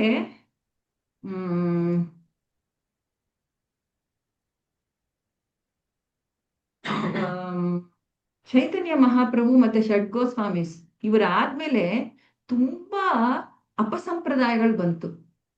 ಅಪಸಂಪ್ರದಾಯ ಅಂದ್ರೆ ನಾನ್ ಇವ್ರ ಫಾಲೋವರ್ ಅಂತ ಹೇಳಿ ಅವ್ರವ್ರೇ ಏನೋ ಕಾಲ್ಪನಿಕವಾಗಿ ಮಾಡೋದು. ಇವಾಗ ಹೆಂಗೆ ಅಂದ್ರೆ ಒಬ್ಬೊಬ್ರು ಏನ್ ಅನ್ಕೊಳ್ತಾರೆ ಅಂದ್ರೆ, ನಾನೇ ಗೋಪಿ ಆಗ್ಬಿಟ್ಟಿದೀನಿ. ಆ ಸಂಪ್ರದಾಯದಲ್ಲಿ ಎಲ್ಲರೂ ನಾವೆಲ್ಲ ಗೋಪೀಸ್ ಅನ್ಕೊಳ್ಳೋದು ಇಲ್ಲ. ಅವರದೇ ಆದ ಇವಾಗ ಚೈತನ್ಯ ಮಹಾಪ್ರಭು ನಮಗ್ ಕೊಟ್ಟಿರೋ ಮಂತ್ರ ಹರೇ ಕೃಷ್ಣ ಮಹಾಮಂತ್ರ. ಈ ಹರೇ ಕೃಷ್ಣ ಮಂತ್ರನಲ್ಲಿ ಚೈತನ್ಯ ಮಹಾಪ್ರಭು ಮತ್ತೆ ನಿತ್ಯಾನಂದ ಪ್ರಭು ಹೆಸರಿಲ್ಲ ಅಂತ ಹೇಳಿ ಒಬ್ಬೊಬ್ರು ಇವಾಗ ಕೂಡ ಇದ್ದಾರೆ ಅಪಸಂಪ್ರದಾಯಸ್. ಏನದು ನಿತಾಯ್ ಗೌರಾಂಗ ಹರೇ ಕೃಷ್ಣ ಹರೇ ರಾಮ ಇಂಥ ಮಂತ್ರಗಳೆಲ್ಲ ಜಪಿಸ್ತಾರೆ ಒಬ್ಬೊಬ್ರು. ಅವರು ಕಂಠಿ ಹಾಕೊಳ್ತಾರೆ, ಎಲ್ಲ ಇರ್ತಾರೆ ವೃಂದಾವನದಲ್ಲಿ. ಆದ್ರೆ ನಮಗೆ ಶ್ರೀಲ ಭಕ್ತಿ ಸಿದ್ಧಾಂತ ಸರಸ್ವತಿ ಮಹಾರಾಜ್ ಅವರು ಕ್ಲಿಯರ್ ಆಗಿ ಇನ್ಸ್ಟ್ರಕ್ಷನ್ಸ್ ಕೊಟ್ಟಿದ್ದಾರೆ, ಇವರೆಲ್ಲ ಅಪರ ಸಂಪ್ರದಾಯ, ನಾವು ಅವ್ರ ಜೊತೆ ಸಂಘ ಮಾಡಬಾರ್ದು. ಸೊ ಸಂಘ ತ್ಯಾಗ ಅಂದ್ರೆ ವೈಷ್ಣವಾಸು ನಾವು ಅಂತ ಹೇಳೋರಲ್ಲಿ ಫಸ್ಟ್, ಬಟ್ ಆದ್ರೆ ಅವರು ಸರಿಯಾದ ಕರೆಕ್ಟ್ ಸಂಪ್ರದಾಯದಲ್ಲಿ ಬರ್ತಿರಲ್ಲ, ಪರಂಪರಾನಲ್ಲಿ ಇರಲ್ಲ. ಅವರು ಆಕ್ಚುಲಿ 13 ಸಂಪ್ರದಾಯರನ್ನು ಅಪಸಂಪ್ರದಾಯ ಅಂತ ಗೌಡಿಯ ವೈಷ್ಣವರು ಅಂದ್ರೆ ಭಕ್ತಿ ವಿನೋದ್ ಠಾಕೂರ್ ಅವರು ಅವ್ರನ್ನ ಹಾಕಿದ್ದಾರೆ. ಸೊ ನಾವು ಆ ಸಂಪ್ರದಾಯವ್ರ ಜೊತೆ ನಾವು ಸಹವಾಸ ಮಾಡಬಾರ್ದು. ಓಕೆ, ಇನ್ಫ್ಯಾಕ್ಟ್ ನಾವು ಎಚ್ಚರಿಕೆಯಿಂದ ಇರ್ಬೇಕು ಅವ್ರ ಜೊತೆಗೆ. ಇನ್ನೊಂದು ಸಂಗತ್ಯಾಗ ಅಂದ್ರೆ ಬ್ಯಾಡ್ ಅಸೋಸಿಯೇಷನ್. ಎಲ್ಲರಿಗೂ ಗೊತ್ತಿದೆ ಅಲ್ವಾ ಸಂಘ ಅಂದ್ರೇನು. ಸಂಘ ಅಂದ್ರೆ ಕೆಟ್ಟ ಇದು ಸಹವಾಸದಿಂದ ದೂರ ಇರೋದು. ಸಂಘ ಅಂದ್ರೆ ಅದು ಒಂದರ್ಥ. ಇನ್ನೊಂದರ್ಥ ಸಂಘಕ್ಕೆ ಏನಂದ್ರೆ ಅಟ್ಯಾಚ್ಮೆಂಟ್ ಅಂದ್ರೆ ತುಂಬಾ ಆಸಕ್ತಿ, ಅದು ಕೂಡ ಸಂಘ ಅಂತ ಹೇಳೋದು. ಸೊ ಈ ಎರಡೂ ನಾವು ಬಿಡ್ಬೇಕು. ಕೆಟ್ಟ ಸಂಘ ನಾವ್ ಹೆಂಗ್ ಬಿಡ್ತೀವಿ, ಆಟೋಮೆಟಿಕ್ ಆಗಿ ನಮ್ಮ ಭಕ್ತರ ಸಂಘ ಮಾಡಿದಾಗ. ಭಕ್ತರ ಸಂಘ ಮಾಡೋದಂದ್ರೆ ಏನು, ಪ್ರಭುಪಾದರು ಹೇಳ್ತಾರೆ, ಇವಾಗ ಶೇರ್ಸ್ ಅಲ್ಲಿ ಇವೆಲ್ಲ ಇದ್ರಲ್ಲಿ ತುಂಬಾ ಆಸಕ್ತಿ ಇರೋರು ಎಲ್ಲರೂ ಜೊತೆನಲ್ಲಿದ್ರೆ ಅದನ್ನೇ ಡಿಸ್ಕಸ್ ಮಾಡ್ತಾರೆ ಅಲ್ವಾ. ಆತರ ಇವಾಗ ಎಲ್ಲರೂ ವಿದ್ಯಾರ್ಥಿಗಳು ಸೇರಿದ್ರೆ, ಇವಾಗ ಎಕ್ಸಾಮ್ ಇದೆ ಅಂದ್ರೆ ಬರೀ ಅದನ್ನೇ ಡಿಸ್ಕಸ್ ಮಾಡ್ತಾರೆ, ಅವ್ರಿಗೆ ಇನ್ ಬೇರೆದಿರಲ್ಲ ತಲೆನಲ್ಲಿ. ಮತ್ತೆ ಕೆಟ್ಟವ್ರು ಮದ್ಯಪಾನ ಮಾಡೋರು 5 ಜನ ಸಿಕ್ಕಿದ್ರೆ ಅವ್ರು ಅದ್ರ ಬಗ್ಗೆನೇ ಡಿಸ್ಕಸ್ ಮಾಡ್ತಾರೆ. ಸೊ ಭಕ್ತರು ಸೇರಿದಾಗ ಸತ್ಸಂಗ ಮಾಡಿದಾಗ ಆಟೋಮೆಟಿಕ್ ಆಗಿ ಅಲ್ಲಿ ಕೃಷ್ಣ ಕಥಾ ಇರುತ್ತೆ. ಸೊ ಅದು ಸಂಘತ್ಯಾಗ ಅಂದ್ರೆ ಬಿಡೋದು ಮತ್ತೆ ಸತ್ಸಂಗ ಮಾಡೋದು. ಸಂಘ ಮಾಡಿದಾಗ, ನಾವು ಸತ್ಸಂಗ ಮಾಡಿದಾಗ ನಮ್ಮಲ್ಲಿರೋ ಎಫಿಷಿಯನ್ಸಿ ಅಂದ್ರೆ ಆ ಎಫೆಕ್ಟ್, ಆ ಭಕ್ತಿಯ ಪ್ರಭಾವ ನಮ್ಮಲ್ಲಿ ಹೆಚ್ಚಾಗತ್ತೆ. ಉದಾಹರಣೆಗೆ ಹೆಂಗ್ ಕೊಡ್ತಾರಂದ್ರೆ, ಈ ಭಾಗವತಂ ಅಲ್ಲಿ ಅವಧೂತ ಬ್ರಾಹ್ಮಣ, ನಾನು ಕೆಲವಾರು ಪ್ರಕೃತಿಯಲ್ಲಿ ನೋಡೋ ನಾವು ಎಷ್ಟೊಂದ್ರಿಂದ ನಾವು ಇದನ್ ಕಲಿಬಹುದು, ಒಂದು ಹಾವಿಂದ ಏನ್ ಕಲಿಬಹುದು, ಒಂದು ಆನೆಯಿಂದ ಏನ್ ಕಲಿಬಹುದು ಅಂತ ಎಷ್ಟೊಂದು ಇದಿರುತ್ತೆ. ಗೀಸ್ ಅನ್ನೋ ಒಂದು ಪಕ್ಷಿ ಬಗ್ಗೆ, ಪಕ್ಷಿನ ನಾವೇನ್ ಕಲಿಬಹುದು ಅಂತ ಅವರು ಹೇಳ್ತಾರೆ. ಗೀಸ್ ಅಂದ್ರೆ ಹೆಬ್ಬಾತು, ಒಂಥರ ಅದೂನು ಬೆಳ್ಳಕ್ಕೆ ಒಂದು ಪಕ್ಷಿ ಅದು. ಅದು ಹೆಂಗೆ ಅಂದ್ರೆ ಅವು ನಿಮಗ್ ಗೊತ್ತಲ್ಲ, ಕೆಲವು ಪಕ್ಷಿಗಳು ಸಾವಿರಾರು ಕಿಲೋಮೀಟರ್ ಹಾರ್ಕೊಂಡು ಹೋಗುತ್ತಲ್ವಾ ಒಂದ್ ಕಡೆಯಿಂದ ಇನ್ನೊಂದ್ ಕಡೆಗೆ. ಹಾ, ಆ ತರ ಪಕ್ಷಿ ಇದು ಹೆಬ್ಬಾತು. ಅವು ಆ ಹಾರ್ಕೊಂಡು ಹೋಗುವಾಗ ಯಾವ ಶೇಪ್ ಅಲ್ಲಿ, ಇವಾಗ ಎಲ್ಲಾ ಪಕ್ಷಿಗಳು ಇರತ್ತಂದ್ರೆ ಹಿಂಗೆ ವಿ ಶೇಪ್ ಅಲ್ಲಿ ಇರುತ್ತೆ. ಆ ಆ ಆ ಸಂಘದಲ್ಲಿ, ಆ ಗ್ರೂಪ್ ಅಲ್ಲಿ ಆ ತರ ಇದ್ದಾಗ ಪ್ರತಿ ಪಕ್ಷಿಗೂ ಗಾಳಿಯನ್ನ ಈಸಿಯಾಗಿ ಮುಂದೆ ಎದುರಿಸಿ ಹೋಗಕ್ಕೆ ಆಗತ್ತೆ ಅವ್ರಿಗೆ. ಸಂಘ ಅನ್ನೋದು ಇವಾಗ ಈ ಹೆಬ್ಬಾತಿಂದ ನಾವು ಕಲಿಬೇಕಾಗಿರೋದು, ಈ ಪಕ್ಷಿಯಿಂದ ಸಂಘದಿಂದ ನಮ್ಗೆ ಹೆಂಗ್ ಶಕ್ತಿ ಜಾಸ್ತಿ ಆಗತ್ತೆ ಅಂತ. ಏನ್ ಅವರು ಕಂಡಿಡ್ದಿದಾರೆ ಅಂದ್ರೆ, ಇವಾಗ ಸಪೋಸ್ ಈ ಪಕ್ಷಿಗಳು ರಿಸರ್ಚ್ ಮಾಡಿ ಏನ್ ಕಂಡಿಡ್ದಿದಾರೆ ಅಂದ್ರೆ, ಸಪೋಸ್ ಈ ಪಕ್ಷಿಗಳು ಯಾವ್ದ್ಯಾವ್ದೋ ಶೇಪ್ ಅಲ್ಲಿ ಹೋದ್ರೆ, ಸ್ವಲ್ಪ ದೂರ ಅಲ್ಲಿ ಇಲ್ಲಿ ಹೋದ್ರೆ, ಅದಕ್ಕಿಂತ ಈ ವಿ ಶೇಪ್ ಅಲ್ಲಿ ಹೋದ್ರೆ ಅವ್ರಿಗೆ 78% ಅವ್ರಿಗೆ ಜಾಸ್ತಿ ಅಂದ್ರೆ ಬೇಗ ಮತ್ತೆ ಆ ಗಾಳಿಯನ್ನು ಎದುರಿಸೋಕ್ ಬೇಕಾಗಿರಲ್ಲ. ಸೊ ಇದು ಸಂಘ. ಆಮೇಲೆ ಸಂಘದಲ್ಲಿ ಇದ್ದಾಗ ಅವ್ರಿಗೆ ಹೆಂಗೆ ಅಂದ್ರೆ, ಯಾವ್ದಾದ್ರು ಒಂದು ಪಕ್ಷಿಗೆ ಒಂದ್ ಸ್ವಲ್ಪ ಹುಷಾರಿಲ್ಲ ಅಂದ್ರೆ ಬೇರೆ 2 ಪಕ್ಷಿ ಬಂದು ಅದನ್ನ ಹತ್ರ ಎಲ್ಲಾದ್ರೂ ಜಾಗ ಇದ್ರೆ ಅದನ್ನ ತಗೊಂಡು ವಾಸಿ ಮಾಡಿಸಿ ಮತ್ತೆ ಮಿಕ್ಕಿದ್ದವ್ರ ಜೊತೆ ಕೂಡ್ಕೊಂಡು ಹೋಗುತ್ತೆ. ಸೊ ಸಂಘತ್ಯಾಗ 2 ತರ ಇಲ್ಲಿ ಪ್ರಭುಪಾದ ತುಂಬಾ 2-3 ಸಲ ಕೊಟ್ಟಿರೋದು. ನಾವು ಜ್ಞಾನಿಗಳು ನೋಡಿ, ಕಾಮ್ಯ ಕರ್ಮಿಗಳು ಕರ್ಮೀಸ್, ಆಮೇಲೆ ತಾತ್ವಿಕ ಚಿಂತಕರು ಜ್ಞಾನಿಗಳು, ಹಠಯೋಗಿಗಳಲ್ಲಿ ಇದು ಈ 3 ಯೋಗಿಗಳು, ಇವ್ರದೆಲ್ಲ ನಾವು ಸಂಗತ್ಯಾಗ ಮಾಡ್ಬೇಕು. ಕರ್ಮೀಸ್ ಅಂದ್ರೆ ಏನು? ಯಾರ ಕರ್ಮಿಗಳಂದ್ರೆ ಏನ್ ಅರ್ಥ ಆಗತ್ತೆ ನಿಮ್ಗೆ? ಕರ್ಮೀಸ್ ಅಂದ್ರೆ ತುಂಬಾ ಜಿಪುಂಡ್ರು ಅಂತೀವಲ್ಲ, ಮತ್ತೆ ಅವರ ಅಲ್ಲ. ಕರ್ಮಿಗಳು ಕರ್ಮಿಗಳಂದ್ರೆ ಜಿಪ್ಪುಣರಲ್ಲ, ಅಭಕ್ತರು. ಅಭಕ್ತರು ಅವ್ರು ಏನ್ ಮಾಡ್ತಾರೆ? ಕರ್ಮಿಗಳು, ತನ್ನ ಕರ್ಮಿ ಅಂದ್ರೆ ಏನು? ಲೌಕಿಕ ಕಾರ್ಯದಲ್ಲಿ ತೊಡಗಿರ್ತಾರೆ. ಹಾ, ಮತ್ತೆ ಇದು ತುಂಬಾ ಕಡೆ ನಿಮಗೆ ಭಗವದ್ಗೀತಾ ಓದಿದ್ರೆ ಅಟ್ಲೀಸ್ಟ್ 100 ಕಡೆ ಬರುತ್ತೆ ಕರ್ಮಿ, ಜ್ಞಾನಿ, ಯೋಗಿ ಅಂತ. ಇದು ನಮ್ಗೆ ಗೊತ್ತಿರ್ಬೇಕು.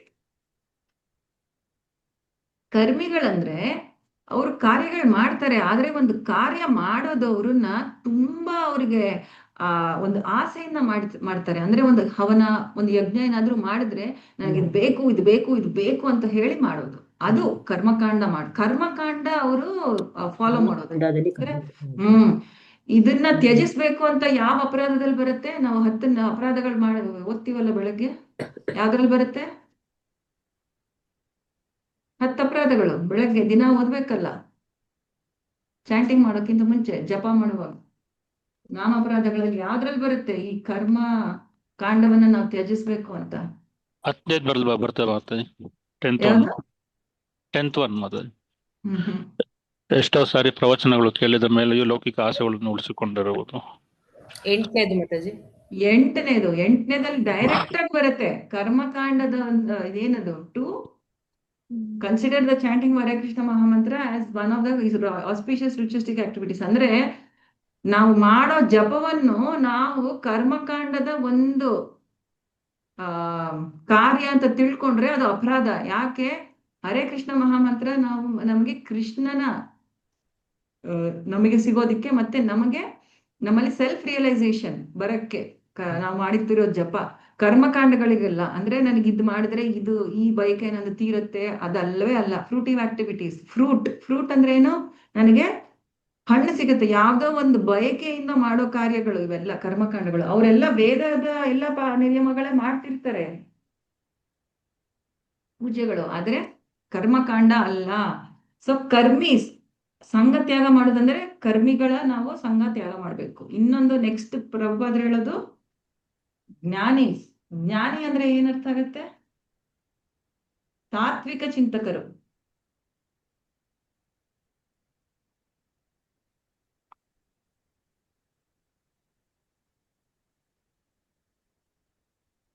ಯಾರನ್ನ ಜ್ಞಾನಿ ಅಂತ ಕರಿತೀವಿ ನಾವು? ಇದು ಆಕ್ಚುಲಿ ತುಂಬಾ ತುಂಬಾ ಮುಖ್ಯ. ನಿಮ್ಗೆ ತುಂಬಾ ಕಡೆ ನೀವು ಇವ್ರನ್ನ ಈ 3 ಜನನ ವಿವರಿಸ್ಬೇಕಾಗತ್ತೆ. ಯಾಕಂದ್ರೆ ನಾವು ಭಕ್ತಿ ಮಾಡ್ತಿರೋದು ಇವ್ರ 3 ಜನಕ್ಕೂ ಮೀರಿದ್ದು ನಾವು. ಅದಕ್ಕೆ ನೀವು ಪ್ರಭುಪಾದರ ಭಗವದ್ಗೀತೆ ಇಂಟ್ರೊಡಕ್ಷನ್ ಅಲ್ಲಿ ತಗೊಂಡ್ರೆ ಕರ್ಮಿ, ಜ್ಞಾನಿ, ಯೋಗಿ ಅಂತ ಪ್ರಭುಪಾದರ ಅಟ್ಲೀಸ್ಟ್ ನೀವು 10 ಕಡೆ ಸಿಗತ್ತೆ ಪ್ರಭುಪಾದರು ಹೇಳೋದು ಇವ್ರು ಏನು ಅಂತ.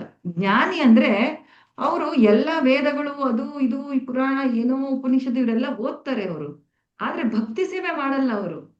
ಅದಕ್ಕೆ ಪ್ರಭುಪಾದರು ಜ್ಞಾನಿಗಳನ್ನ ಏನಂತ ಕೊಟ್ಟಿದ್ದಾರೆ? ತಾತ್ವಿಕ ಏನ್ ಕೊಟ್ಟಿದ್ದಾರೆ?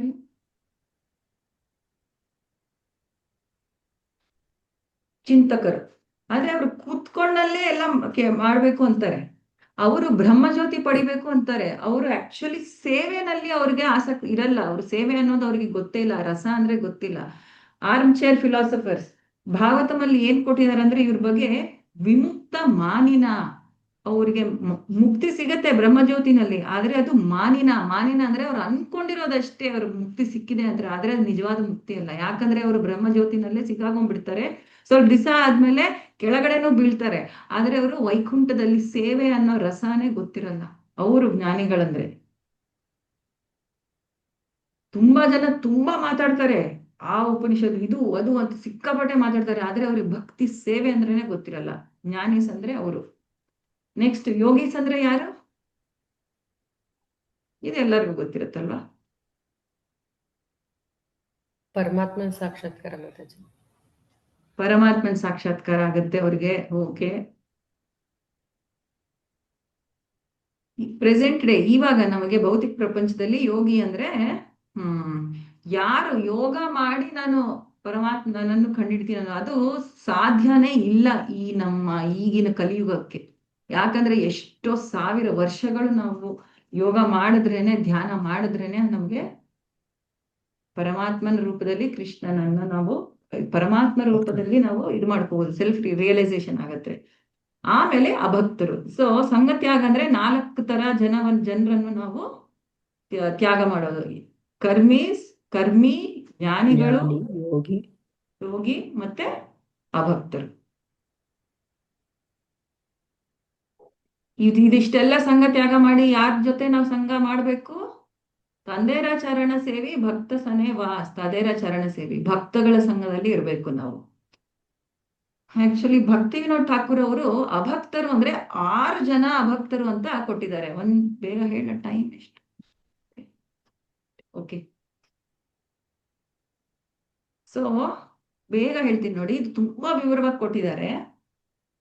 ಭಕ್ತಿ ವಿನೋದ್ ಠಾಕೂರ್ ಅವರು ಪುಸ್ತಕ ಜ್ಞಾಪಕ ಇಲ್ಲ, ಬಟ್ ಅಭಕ್ತರು ಅಂದ್ರೆ 6 ಜನ ತರ ಅಭಕ್ತರು ಅಂತ ಕೊಟ್ಟಿದ್ದಾರೆ. ಮೊದಲನೇ ಅಭಕ್ತರು ಯಾರಂದ್ರೆ, ಮೊದಲನೇ ಗ್ರೂಪು ಅವ್ರಿಗೆ ಯಾವುದೇ ನೀತಿ ನಿಯಮ ಇರಲ್ಲ. ಆಮೇಲೆ ಮತ್ತೆ ಅವ್ರಿಗೆ ದೇವ್ರಂತ ಭಗವಂತ ಅಂದ್ರೂ ಏನು ಇರಲ್ಲ. ಅವ್ರಿಗೆ ನಂಬಿಕೆನೇ ಇರಲ್ಲ, ಕೇರೆ ಮಾಡಲ್ಲ. ಆಕ್ಚುಲಿ ಅವರು ಈ ಪ್ರಪಂಚಕ್ಕೆ ಶತ್ರು. ನೀತಿ ನಿಯಮಗಳು ಪಾಲನೆ ಮಾಡಲ್ಲ, ಭಗವಂತ ಅಂದ್ರೇನು ಅವ್ರಿಗೆ ಯಾವುದೇ ಶ್ರದ್ಧಾ ಇರಲ್ಲ, ಏನೂ ಇರಲ್ಲ. ಸೊ ಇದು ಮೊದಲನೇ ಗ್ರೂಪ್. ಎರಡನೇ ಗ್ರೂಪ್ ಅಲ್ಲಿ ಅವ್ರಿಗೆ ಭಗವಂತನಲ್ಲಿ ಯಾವುದೇ ತರ ನಂಬಿಕೆ ಇರೋದಿಲ್ಲ, ಆದ್ರೆ ಸ್ವಲ್ಪ ನೀತಿ ನಿಯಮಗಳ ಮೇಲೆ, ಸ್ವಲ್ಪ ನೀತಿ ಮೇಲೆ ಅವ್ರಿಗೆ ಸ್ವಲ್ಪ ನಂಬಿಕೆ ಇರುತ್ತೆ. ಅಂದ್ರೆ ಅವ್ರು ಏನ್ ಹೇಳ್ತಾರಂದ್ರೆ, ನಾವು ಒಳ್ಳೇದ್ ಮಾಡ್ಬೇಕು, ಒಳ್ಳೆ ಜೀವನ ಮಾಡ್ಬೇಕು, ತಪ್ಪೇನು ಮಾಡಬಾರ್ದು, ಆದ್ರೆ ಭಗವಂತನ ನಾವು ನಮ್ಮ ಜೀವನ ಮಧ್ಯದಲ್ಲಿ ಯಾಕೆ ಇಟ್ಕೋಬೇಕು? ಅದೇನ್ ಬೇಕಾಗಿಲ್ಲ. ಒಳ್ಳೆ ನೀತಿ ಪಾಲನೆ ಮಾಡಿ ನಾವು ಚೆನ್ನಾಗಿ ಮಜಾ ಮಾಡ್ಕೊಂಡಿರ್ಬೋದು, ನಾವು ಅಷ್ಟೇ ಸಾಕು ನಮ್ಗೆ. ಇದು ಎರಡನೇ ತರ ಅಭಕ್ತರು. ಮೂರನೇ ತರ ಅಭಕ್ತರು ಯಾವ ತರ ಅಂದ್ರೆ, ಅವ್ರಿಗೆ ಭಗವಂತನಲ್ಲಿ ಸ್ವಲ್ಪ ನಂಬಿಕೆ ಬರುತ್ತೆ, ಶ್ರದ್ಧಾ ಇರುತ್ತೆ, ಆದ್ರೆ ಅವ್ರಿಗೆ ಜಾಸ್ತಿ ನಂಬಿಕೆ ಈ ನೀತಿ ಮೇಲಿರುತ್ತೆ, ನೀತಿ ನಿಯಮಗಳ ಮೇಲಿರುತ್ತೆ. ಉದಾಹರಣೆಗೆ ಒಬ್ರು ರಾಜಕಾರಣಿಗಳು ಹೇಳ್ತಾರೆ, ನಾನು ರಾಮನನ್ನ ಪೂಜೆ ಮಾಡ್ತೀನಿ, ಆದ್ರೆ ಕೃಷ್ಣ ತುಂಬಾ ತಪ್ಪು ಕಾರ್ಯಗಳನ್ನು ಮಾಡಿದ್ದಾನೆ, ಗೋಪಿಯರ ಜೊತೆ ಎಲ್ಲ ಮಾಡಿದಾನೆ, ಅದು ನಿಜ ಆಗಿದ್ದಿದ್ರೆ ನನಗೆ ಏನದು ಒಂದು ಹಿಂದೂ ಅಂತ ಹೇಳ್ಕೊಳಕ್ಕೆ ಏನದು ಐ ಆಮ್ ಅಶೇಮ್ಡ್, ನಾಚಿಕೆ ಆಗತ್ತೆ. ಆದ್ರೆ ಅವ್ರ ಶಾಸ್ತ್ರಗಳು ಓದಿಲ್ಲ, ಏನೂ ಇಲ್ಲ, ಯಾರೋ ಭಗವಂತ ಅಂತ ಗೊತ್ತಿದ್ದಾರೆ, ಆದ್ರೆ ನಿಜವಾಗ್ಲೂ ಏನು ಜಾಸ್ತಿ ಗೊತ್ತಿಲ್ಲ ಅವ್ರಿಗೆ. ಭಗವಂತದ ಮೇಲೆ ಒಂದ್ ಚೂರು ನಂಬಿಕೆ ಇದೆ, ಆದ್ರೆ ನೀತಿ ನಿಯಮಗಳ ಮೇಲೆ ಜಾಸ್ತಿ ನಂಬಿಕೆ. ಅಂದ್ರೆ ಭಗವಂತ ನಮಗ್ ಸಿಕ್ಕಿದ್ರೆ ಎಲ್ಲಾ ನೀತಿ ನಿಯಮಗಳು ನಾವು ಪಾಲನೆ ಮಾಡ್ದಂಗೆ, ಅದು ಗೊತ್ತಿಲ್ಲ ಅವ್ರಿಗೆ. ಓಕೆ, ಇವರು ಯಾವ ಮೂರನೇ ಗ್ರೂಪ್ ಆ ಭಕ್ತರಲ್ಲಿ. 4ನೇ ಗ್ರೂಪ್ ಯಾರು ಅಂದ್ರೆ ಅವ್ರಿಗೆ ಭಗವಂತ ಭಕ್ತಿನಲ್ಲಿ ಅವ್ರಿಗೆ ನಂಬಿಕೆ ಇರತ್ತೆ, ಪಾಲನೆ ಮಾಡ್ತಿರ್ತಾರೆ. ಆದ್ರೆ ಅವ್ರಿಗೆ ಜಾಸ್ತಿ ನಂಬಿಕೆ ಅವರ ಇಂಟೆಲಿಜೆನ್ಸ್, ಅಂದ್ರೆ ಅವ್ರಿಗಿರೋ ತಿಳುವಳಿಕೆ ಮೇಲೆ ಜಾಸ್ತಿ ಇರತ್ತೆ. ಹೆಂಗಂದ್ರೆ ಒಬ್ಬೊಬ್ರು ತುಂಬಾ ಚೆನ್ನಾಗಿ ಸಂಸ್ಕೃತ್ ಓದಿರೋರು. ಒಂದು ಟ್ರೈನ್ ಅಲ್ಲಿ ನನಗೆ ಬ್ರಹ್ಮಚಾರಿ ಪ್ರಭು ಒಬ್ರು ಹೇಳ್ತಾ ಇದ್ರು, ಟ್ರೈನ್ ಅಲ್ಲಿ ಹೋಗ್ತಾ ಇದ್ರು ಅವರು, ಅಂದ್ರೆ ಆ ಟ್ರೈನ್ ಹೆಸರು ಪ್ರಗತಿ ಎಕ್ಸ್ಪ್ರೆಸ್, ಎಲ್ಲ ಹೋಗ್ತಾ ಇದ್ರು ಅವರು. ಅಲ್ಲಿ ಇನ್ನೊಬ್ರು ಯಾರೋ ಸಿಕ್ಕಿದ್ರು ಇವ್ರಿಗೆ, ಅಂದ್ರೆ ಅವ್ರು ಹೇಳಿದ್ದು. ಅಲ್ಲಿ ಅವರು ಮಾತಾಡಕ್ ಶುರು ಮಾಡಿದ್ರು. ಮಾತಾಡಕ್ ಶುರು ಮಾಡಿದ್ರು, ನಿಮಗೆ ಪ್ರಗತಿ ಅಂದ್ರೆ ಏನು ಗೊತ್ತಾ? ಪ್ರಗತಿ ಅಂದ್ರೆ ಏನದು? ಪ್ರಕೃಷ್ಟ ರೂಪೇಣ ಗತಿ, ಇಂಥವೆಲ್ಲ. ಅಂದ್ರೆ ಅವರಿಗೆ ಭಗವಂತನಿಗಿಂತ ತನ್ನ ತಿಳುವಳಿಕೆ, ತನ್ನಗಿರೋ ಶಾಸ್ತ್ರದ ವಿಜ್ಞಾನದ ಮೇಲೆ ಜಾಸ್ತಿ ಅವ್ರಿಗೆ ನಂಬಿಕೆ ಇರುತ್ತೆ ಭಗವಂತನ ಸೇವೆಗಿಂತ. ಸೊ ಇವರು ಕೂಡ ಭಕ್ತರು, 4ನೇ ಗ್ರೂಪ್.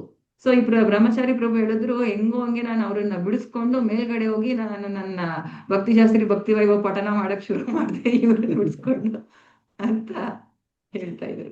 ಸೊ 5ನೇ ಗ್ರೂಪ್ ಅಭಕ್ತರಲ್ಲಿ ಪಾಲಿಥಿಸ್ಟ್ಸ್ ಅಂದ್ರೆ ತುಂಬಾ ವಿಧವಾದ ದೇವಿ ದೇವತೆಯರ ಪೂಜೆ ಮಾಡೋದು. ಇವ್ರ ಹೆಂಗೆ ಅಂದ್ರೆ ಸೀಸನಲ್ ಡಿವೋಟೀಸ್, ಈ ಕಾಲ ಬಂದ್ರೆ ಇವ್ರು, ಆ ಕಾಲ ಬಂದ್ರೆ ಇವ್ರು, ಮರ್ತು ಬಿಟ್ಟು ಇನ್ನೊಬ್ರು. ಅವರು ಒಂಥರ ಅಭಕ್ತರು. ಯಾಕಂದ್ರೆ ಅವ್ರಿಗೆ ಒಬ್ಬರ ಮೇಲೆ ಇದು ಭಗವಂತನ ಮೇಲೆ ನಿಷ್ಠೆ ಇದು ಇಲ್ಲ ಅವ್ರಿಗೆ, ಭಕ್ತಿ ಸೇವೆನಲ್ಲಿ ಅಂದ್ರೆ ನಂಬಿಕೆ ಶ್ರದ್ಧಾ ಇಲ್ಲ ಅವ್ರಿಗೆ. ಇಲ್ಲಿಂದ ಇನ್ನೊಂದೇನೋ ಇನ್ನೂ ಒಳ್ಳೇದಾಗತ್ತೆ ಅಂದ್ರೆ ಪಟ್ಟಂತ ಬಿಟ್ಬಿಟ್ಟು ಬೇರೆ ಕಡೆ ಜಂಪ್ ಮಾಡ್ಬಿಡ್ತಾರೆ. ಸೊ ಬೇರೆ ಕಡೆ ಹೋಗ್ಬಿಡ್ತಾರೆ. ಇವಾಗ ನನ್ನ ಪ್ರಶ್ನೆ ಏನು ಅಂದ್ರೆ, ಗೋಪಿಯರು ಕೂಡ ಕಾತ್ಯಾಯನಿ ವ್ರತ ಮಾಡಿದ್ರು. ಪಾಂಡವರಲ್ಲಿ ಅರ್ಜುನ ಶಿವನ ಧ್ಯಾನ ಮಾಡ್ದ. ಸೊ ಇವ್ರನ್ನೆಲ್ಲ ನಾವು ಹೆಂಗ್ ತಿಳ್ಕೊಬೇಕು, ಹೆಂಗ್ ಅರ್ಥ ಮಾಡ್ಕೋಬೇಕು ಇದೆಲ್ಲ? ಗೋಪಿಯರು ಕಾತ್ಯಾನಿ ವ್ರತ ಮಾಡಿದ್ದು ಕೃಷ್ಣನ ಪಡೆಯುವುದಕ್ಕೆ ತಾನೆ ಮಾತಾಜಿ? ಕೃಷ್ಣನ ಪಡೆಯುವುದಕ್ಕೆ ಗಾಪಿ ಮಾಡಿದ್ದು. ಅದೇ ತರ ಧನುರ್ಮಾಸದಲ್ಲಿ ಒಂದು ಆಂಡಾಳ್ ಅಂತ ಹೇಳ್ತಾರೆ, ಅವರು ಅದೇ ತರ ಪೂಜೆ 1 ತಿಂಗಳು ಪೂಜೆ ಮಾಡಿ ಕೊನೆಯಲ್ಲಿ ರಂಗನಾಥನ್ನ ಉಳಿಸ್ಕೋಬೇಕು ಅಂತ ಮಾಡ್ತಾರೆ. ಸೊ ಅದು ಕೃಷ್ಣನಿಗಾಗ ಮಾಡಿರುತ್ತಾನೆ ಅದು. ಓಕೆ. ಆಮೇಲೆ ಅರ್ಜುನ ಬೇರೆಯವರು, ಎಲ್ಲರಿಗೂ ಚಾನ್ಸ್ ಕೊಡಿ. ಬೇರೆ ಅರ್ಜುನ ಮತ್ತೆ ಪಾಶುಪತಾಸ್ತ್ರ ಪಡೆಯಕ್ಕೆ ಶಿವನಿಗೆ ತಪಸ್ಸು ಮಾಡ್ತಾನಲ್ವಾ ಶಿವನ ಮೇಲೆ?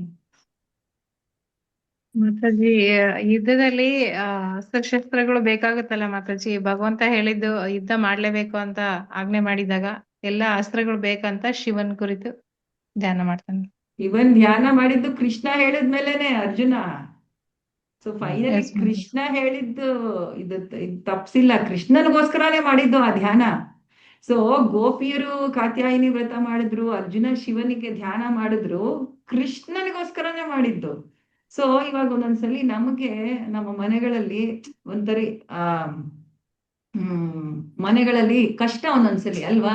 ಯಾವ್ದೋ ಒಂದು ಇವರು ಇವಾಗ ಮನೇಲಿ ಹಿರಿಯವ್ರು ಇರ್ತಾರೆ, ನಾವು ಕೃಷ್ಣ ಕಾನ್ಶಿಯಸ್ನೆಸ್ ಇರ್ತೀವಿ, ನೀ ಇದು ಮಾಡ್ಲೇಬೇಕು, ಮಾಡಿಲ್ಲ ಅಂದ್ರೆ ಹಂಗೆ ಹಿಂಗೆ ಅಂದ್ರೆ ಅವ್ರಿಗೆ ಆಗಲ್ಲ. ಆದ್ರೆ ನಾವು ಅನಿವಾರ್ಯವಾಗಿ ಮಾಡಲೇಬೇಕು ಅಂದ್ರೆ ಹೆಂಗ್ ಮಾಡ್ಬೇಕು? ನಾವು ಕೃಷ್ಣನ್ಗೋಸ್ಕರನೇ ಮಾಡ್ಬೇಕು.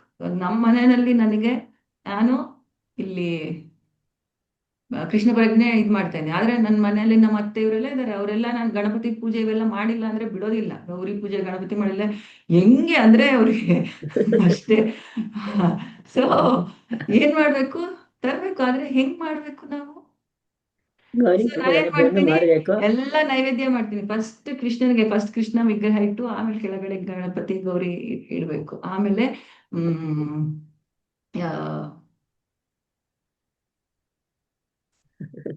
ಫಸ್ಟ್ 16 ರೌಂಡ್ಸ್ ಚಾಂಟ್ ಮಾಡಿನೇ, ಬೆಳಗ್ಗೆ ಮಂಗಳಾರತಿ ಚಾಂಟ್ ಮಾಡಿನೇ ಈ ಪೂಜೆ ಏನಿದೆಯೋ ಶುರು ಮಾಡ್ಬೇಕು. ಆಮೇಲೆ ಆ ಪ್ರಸಾದ ನೈವೇದ್ಯ ಭೋಗ ಎಲ್ಲ ಮಾಡುವಾಗ ಕೃಷ್ಣನಿಗೆ ಭೋಗ ಮಾಡಿ ಆ ನೈವೇದ್ಯ ನಾವು ಫಸ್ಟ್ ಕೃಷ್ಣನಿಗೆ ತೋರಿಸಿ ಆಮೇಲೆ ಗಣೇಶನಿಗೆ ಆಮೇಲೆ ಗೌರಮ್ಮನಿಗೆ ಬಾಕಿ ಕೊಡ್ಬೇಕು. ದೇವತೆಗೆ ಸೊ ತೋರಿಸಿ. ನಮ್ಮ ಪ್ರಜ್ಞೆಯಿಂದ ಕೃಷ್ಣನ ತೆಗಿಯೋಂಗಿಲ್ಲ ಇವಾಗ ನಮ್ಗೆ. ಮಾಡಿಲ್ಲ ಅಂದ್ರೆ ಮನೆಯಲ್ಲಿ ದೊಡ್ಡ ಇದಾಗ್ಬಿಡುತ್ತೆ ಅಲ್ವಾ. ಸೊ ಈ ತರ ಅನಿವಾರ್ಯವಾಗಿ ಹೋಗ್ಬೇಕಂದ್ರೆ ನಾವು ಎಲ್ಲಿ ಕೃಷ್ಣನನ್ನ ನಾವು ನಮ್ಮ ಮರಿಬಾರ್ದು. ತೆಗಿಯೋದಿಲ್ಲ. ಸೊ ಇದು 5ನೇದು ಯಾರು ಅಭಕ್ತರಲ್ಲಿ. ಆಮೇಲೆ 6ನೇದ್ರಲ್ಲಿ ಧರ್ಮಧ್ವಜಿ ಅಂತಾರೆ ಅವ್ರನ್ನ. ಅಂದ್ರೆ ಹೊರಗಡೆಗೆ ಅವರು ಭಕ್ತರು ಅಂತ ತೋರಿಸ್ಕೊಳ್ತಾ ಇರ್ತಾರೆ, ಆದ್ರೆ ಅವರಿಗೆ ಒಳಗಡೆ ತುಂಬಾ ಡಾರ್ಕ್ ಅಂದ್ರೆ ಕಲ್ಮಶ ಇರುತ್ತೆ. ಅವ್ರು ಯಾವ್ದೋ ಒಂದು ತಪ್ಪುಗಳನ್ನ ಮಾಡ್ತಿರ್ತಾರೆ.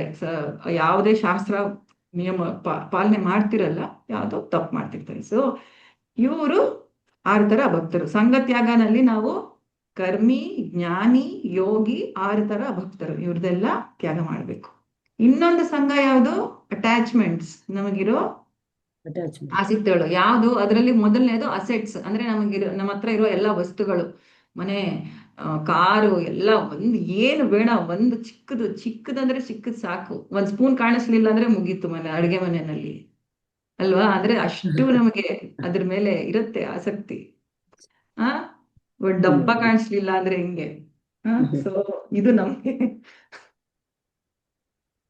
ಮತ್ತೆ ಆಲಸ್ಯ, ತುಂಬಾ ಆಲಸ್ಯ, ಅದು ತ್ಯಾಗ ಮಾಡಬೇಕು. ಸೊ ಮತ್ತೆ ಪ್ರಮಾದ ಅಂದ್ರೆ ಇವಾಗ ಮದ್ಯಪಾನ ಇಂಥವೆಲ್ಲ.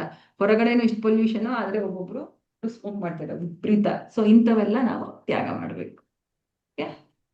ಮಾತಾಜಿ 6ನೇದು ಹೇಳಿ ಮಾತಾಜಿ ಇನ್ನೊಂದ್ಸರಿ. 6ನೇದು ಅಭಕ್ತರಲ್ಲ, ಹಾ ಮಾತಾಜಿ. ಧರ್ಮಧ್ವಜಿ ಅಂದ್ರೆ ಧ್ವಜ. ಅವರು ಧರ್ಮದ ಧ್ವಜ ಹಾಕೊಂಡಿರ್ತಾರೆ. ಧ್ವಜ ಅಂದ್ರೆ ಇದು ಫ್ಲಾಗ್. ಅಂದ್ರೆ ನಾನು ಇಷ್ಟು ದೊಡ್ಡ ಭಕ್ತ, ನಾನು ಇದು ಮಾಡ್ತೀನಿ ಅದು ಮಾಡ್ತೀನಿ, ಆದ್ರೆ ಹಿಂದ್ಗಡೆ ಅವರು ಏನಾದ್ರೂ ಕೆಟ್ಟ ಕೆಲಸ ಮಾಡ್ತಿರ್ತಾರೆ. ಅವ್ರು ಅಂದ್ರೆ ಮಾಡಬಾರ್ದು, ಯಾವ್ದೋ ಉಲ್ಲಂಘನೆ ಮಾಡೋ ತರ ಕೆಲ್ಸಗಳು ಮಾಡ್ತಾರೆ. ಬರೀ ತೋರ್ಸ್ಕೊಳಕ್ಕೆ ಮಾತ್ರ ಭಕ್ತರು ಅವರು. ಆತರ ಅವ್ರು ಆಕ್ಚುಲಿ ಅಭಕ್ತರು. ರಾಧೇಶ್ಯಾಮ್ ಪ್ರಭು ಅವ್ರು ಕೊಡೋ ಎಕ್ಸಾಂಪಲ್ ಏನು ಅಂದ್ರೆ, ಎಷ್ಟೊಂದ್ ಜನ ಲಕ್ಷ್ಮೀ ವೆಂಕಟೇಶ್ವರ ಅಂತ ಹೇಳ್ಬಿಟ್ಟು ಶಾಪ್ ಹೆಸರು ಇಟ್ಕೊಳ್ತಾರೆ, ಆದ್ರೆ ಆ ಶಾಪಲ್ಲಿ ಮಾರೋದೇನು ಅವರು? ಆತರ.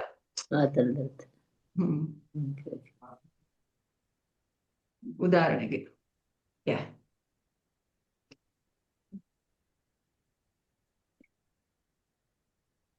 ಶತೋವೃತ್ತೆ. ನೆಕ್ಸ್ಟ್ ಲಾಸ್ಟ್ ಶತೋವೃತ್ತಿ ಅಂದ್ರೆ ಏನ್ ಕೊಟ್ಟಿದ್ದಾರೆ ಪ್ರಭುಪಾದರು? ಇದ್ರ ಮೀನಿಂಗು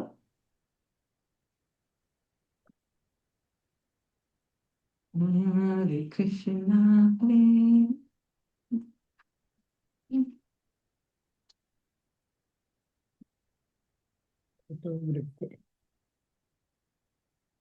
ಹಿಂದಿನ ಆಚಾರ್ಯರು ನಡೆದ ಹಾದಿಯಲ್ಲಿ ನಡೆಯುವುದು.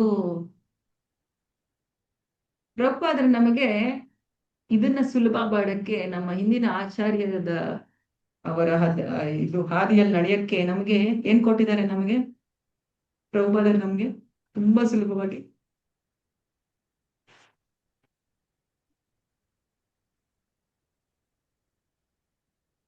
ಯಾವ ಸಮಾಜ ಕೊಟ್ಟಿದ್ದಾರೆ? ನಮ್ಗೆ ಇಸ್ಕಾನ್ ಕೊಟ್ಟಿದ್ದಾರೆ, ಹೌದೋ ಇಲ್ವೋ? ಇಸ್ಕಾನ್ ಅದೇ ಅದನ್ನೇ ಹೇಗ್ ಕೊಟ್ಟಿದ್ದಾರೆ ಪ್ರಭುಪಾದರು ನಮ್ಗೆ? ಇಸ್ಕಾನ್. ಪ್ರಭುಪಾದರು ಏನ್ ಹೇಳ್ತಾರೆ? ಇಸ್ಕಾನ್ ಬಂದ್ರೆ ಸಾಕು, ನಿಮ್ಗೆ ಎಲ್ಲಾ ಭಕ್ತರು ಸಿಗ್ತಾರೆ. ಗುರು ಪರಂಪರೆ ಏನು ಅವ್ರು ಏನ್ ಮಾಡಿರ್ತಾರೋ ಅದನ್ನೆಲ್ಲ ನಾವು ಪಾಲಿಸಿದ್ದೀವಿ. ಸೊ ಒಂದ್ ದೊಡ್ಡ ಶಿಪ್ ಇದ್ದಂಗೆ ಇಸ್ಕಾನ್ ಅಂದ್ರೆ. ಅದು ಮುಂದೆ ಹೋಗ್ತಾ ಇದೆ ಎಲ್ಲಿಗೆ? ಈ ಭವಸಾಗರದಿಂದ ನಡ್ಕೊಂಡು ಕೃಷ್ಣ ಹತ್ರ ಹೋಗ್ತಾ ಇದೆ. ನಾವು ಈ ಶಿಪ್ ಅಲ್ಲಿ ಇದ್ರೆ ಸಾಕು, ಆ ಶಿಪ್ ಒಳಗಡೆ ಎಲ್ಲಾ ಸಿಗತ್ತೆ ನಿಮಗೆ. ಏನೋ ಎಲ್ಲ ಭಕ್ತಿ ಸೇವೆಗೆ ಏನ್ ಬೇಕು ಎಲ್ಲ ಪರಪರ. ಇವಾಗ ಆಚಾರ್ಯರು ಏನೇನ್ ಹೇಳ್ಕೊಟ್ಟಿದ್ದಾರೆ ಎಲ್ಲ ಇಸ್ಕಾನ್ ಅನ್ನೋ ಶಿಪ್ ಅಲ್ಲಿ ಇದ್ರೆ ಸಾಕು ಅಂತಾರೆ. ಯಾಕಂದ್ರೆ ಆ ಶಿಪ್ ಅನ್ನ ನಡೆಸ್ತಿರೋದು ಪ್ರಭುಪಾದರು, ನಮ್ಮ ಆಚಾರ್ಯರು. ಓಕೆ. ಮತ್ತೆ ಒಬ್ರು ಪ್ರಭು ಹೇಳ್ತಾ ಇದ್ರು, ಮಹಾರಾಜ್, ನಿಮ್ಗೆ ಯಾರು ಜ್ಞಾಪಕ ಇಲ್ಲದು, ಸನ್ಯಾಸಿ ಮಹಾರಾಜ್, ನಾವೆಲ್ಲ ಕೃಷ್ಣ ಪ್ರಜ್ಞೆನಲ್ಲಿ ಇದೀವಿ, ಹೌದು ಇಲ್ವೋ? ಇಸ್ಕಾನ್ ಅಲ್ಲಿ ಕೃಷ್ಣ ಪ್ರಜ್ಞೆನಲ್ಲಿ ಇದೀವಿ, ಆದರೆ ನಮ್ಮ ಪ್ರಜ್ಞೆಯಲ್ಲಿ ಕೃಷ್ಣ ಇದಾನ ಅಂತ ಕೇಳ್ಬೇಕಂತ ಪ್ರಶ್ನೆ. ಸತೋವೃತ್ತೆ ನಂಗೆ ತುಂಬಾ ಇಷ್ಟ ಆಯ್ತು. ನಾವೆಲ್ಲ ಕೃಷ್ಣ ಪ್ರಜ್ಞೆನಲ್ಲಿ ಇದೀವಿ, ನಾವು ನಮ್ಮ ಪ್ರಜ್ಞೆನಲ್ಲಿ ಕೃಷ್ಣ ಇದಾನ ಅಂತ ನಿಮ್ಮ ನೀವೇ ಪ್ರಶ್ನೆ ಪ್ರಶ್ನೆ ಮಾಡ್ಕೊಳ್ಳಿ ಅಂತ ಮಾಡ್ಕೊಳ್ಳಿ ಅಂತ. ಕೇಳಿದ್ರು. ಸೊ ಶತವೃತ್ತೆ ನಲ್ಲಿ ಬರುತ್ತೆ ಇದು. ಸೊ ನಾವು ಯಾವ ತರ ಇಸ್ಕಾನ್ ಅಲ್ಲಿ ಕೂಡ ಯಾವ ತರ ಸಹವಾಸ ಮಾಡ್ತೀವಿ, ಯಾಕಂದ್ರೆ ಇಸ್ಕಾನ್ ಬಂದು ಬರೀ ಒಂದ್ ಹರಟೆ ಹೊಡೆದು ಕೂಡ ನಾವು ಹೋಗ್ಬೋದು ಅಲ್ವಾ. ಶತವೃತ್ತೆ ಅಂತ ಬರುತ್ತೆ. ಹಾ,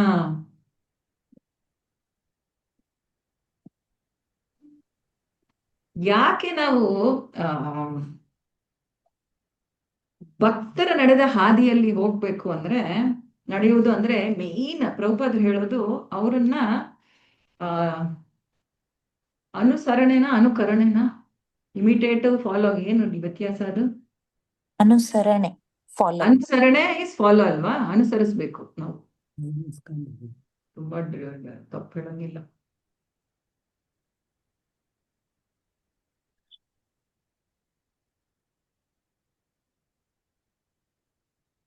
ಹಾ, ಸೊ ನಾವು ಅನುಸರಿಸ್ಬೇಕು ಆದ್ರೆ ಅನುಕರಿಸ್ಬಾರ್ದು, ಇಮಿಟೇಟ್ ಮಾಡಬಾರ್ದು, ಅನುಸರಿಸ್ಬೇಕು. ಹೆಂಗೆ ಅಂದ್ರೆ, ಇವಾಗ ಪ್ರಭುಪಾದರು US ಗೆ ಹೋದಾಗ ಅವ್ರ ಹತ್ರ ಏನೂ ಇರ್ಲಿಲ್ಲ. ಅವ್ರು ಯಾರ ಮನೆಯಲ್ಲಿದ್ರು? ಗೋಪಾಲ್ ಅಗರ್ವಾಲ್ ಅನ್ನೋ ಒಬ್ಬರ ಮನೆಯಲ್ಲಿದ್ರು.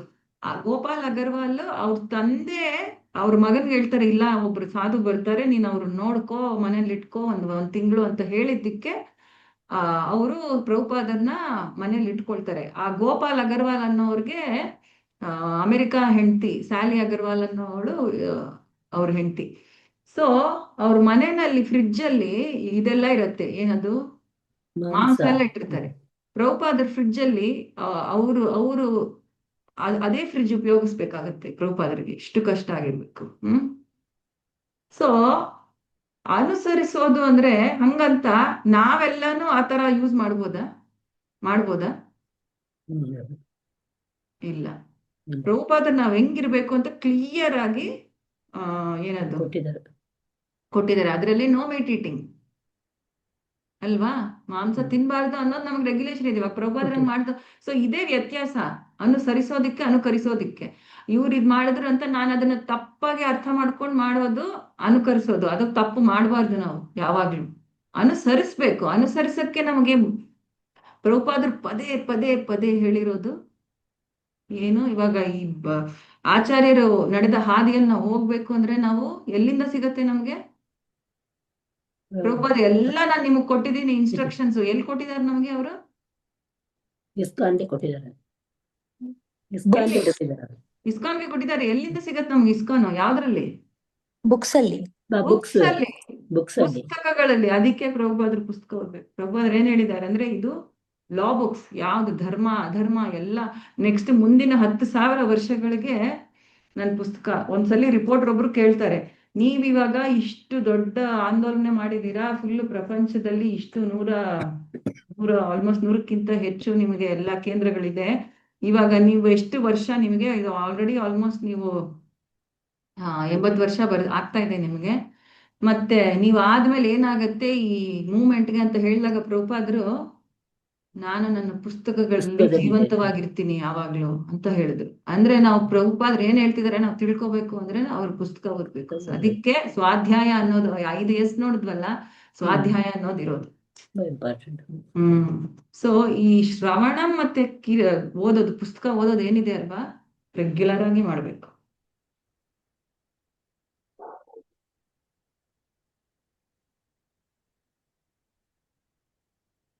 ಆಮೇಲೆ ಒಂದು ಗುರು ಮಹಾರಾಜರು, ನನ್ನ ಗುರು ಮಹಾರಾಜರು ಅಂದ್ರೆ ಶ್ರೀಲ ಜಯಪತಾಕ ಸ್ವಾಮಿ ಗುರು ಮಹಾರಾಜ್ ಅವರು 6 ತಿಂಗಳ ಹಿಂದೆ ವಿಶಾಖಪಟ್ಟಣಂ ಅಲ್ಲಿ ಒಂದು ಸೆಂಟರ್ ಅಲ್ಲಿ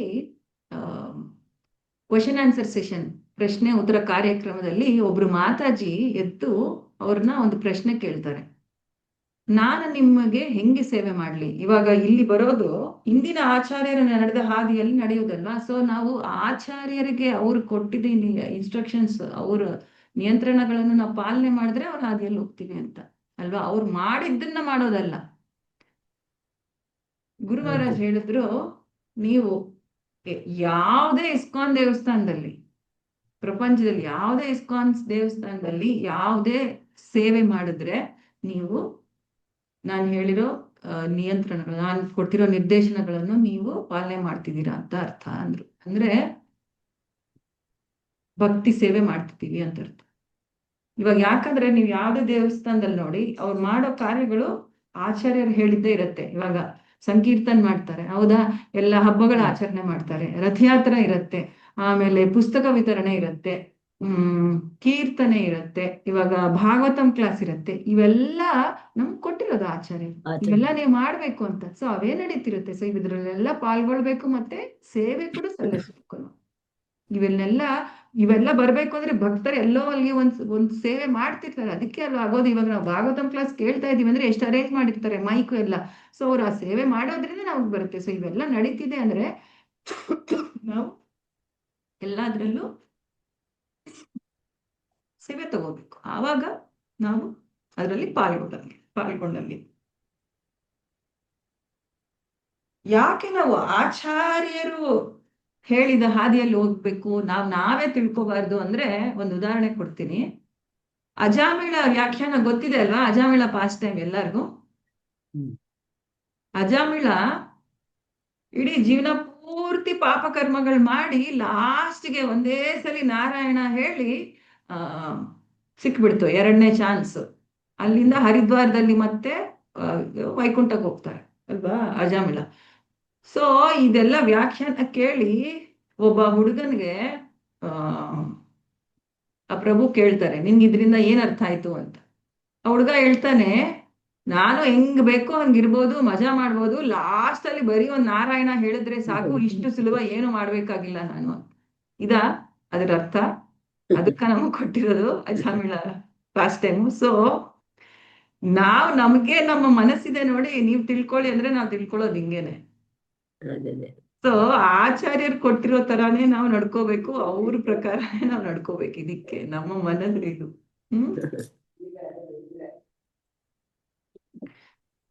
ಓಕೆ, ಯಾರಿಗಾದ್ರು ಆಯ್ತು? ಇವತ್ತು ಈ 3ನೇದು 6 ಭಕ್ತಿಯ ಇದು ಶುದ್ಧ ಭಕ್ತಿ ಸೇವೆ ಮಾಡಲು ಅನುಕೂಲವಾದ 6 ತತ್ವಗಳೇನಿದೆ ಇವತ್ತು ಡಿಸ್ಕಸ್ ಮಾಡಿದ್ವಿ ನಾವು. ಯಾರಾದ್ರೂ ಏನಾದ್ರು ಹೇಳ್ಬೇಕಾ, ಕೇಳ್ಬೇಕಾ ಪ್ರಶ್ನೆಗಳು? ಹರೇ ಕೃಷ್ಣ. ಯಾರಾದ್ರೂ ಏನಾದ್ರು ಹೇಳ್ಬೇಕಾ, ಶೇರ್ ಮಾಡ್ಬೇಕಾ? ಮಾತಾಜಿ, ಇದು ಕರ್ಮಿಗಳು, ಜ್ಞಾನಿಗಳು, ಯೋಗಿಗಳು ಅಂತ ಹೇಳಿದ್ರಲ್ಲ ಮಾತಾಜಿ. ಇದು ಯೋಗಿಗಳಲ್ಲಿ ಪರಮಾತ್ಮನಿಗೆ ಧ್ಯಾನ ಮಾಡೋದು ಅಂತ ಹೇಳಿದ್ರು ಒಬ್ರು. ಅದು ನಿಜವಾದ ಯೋಗ ಅಂದ್ರೆ ಅಷ್ಟಾಂಗ ಯೋಗ ಮಾಡುವುದು.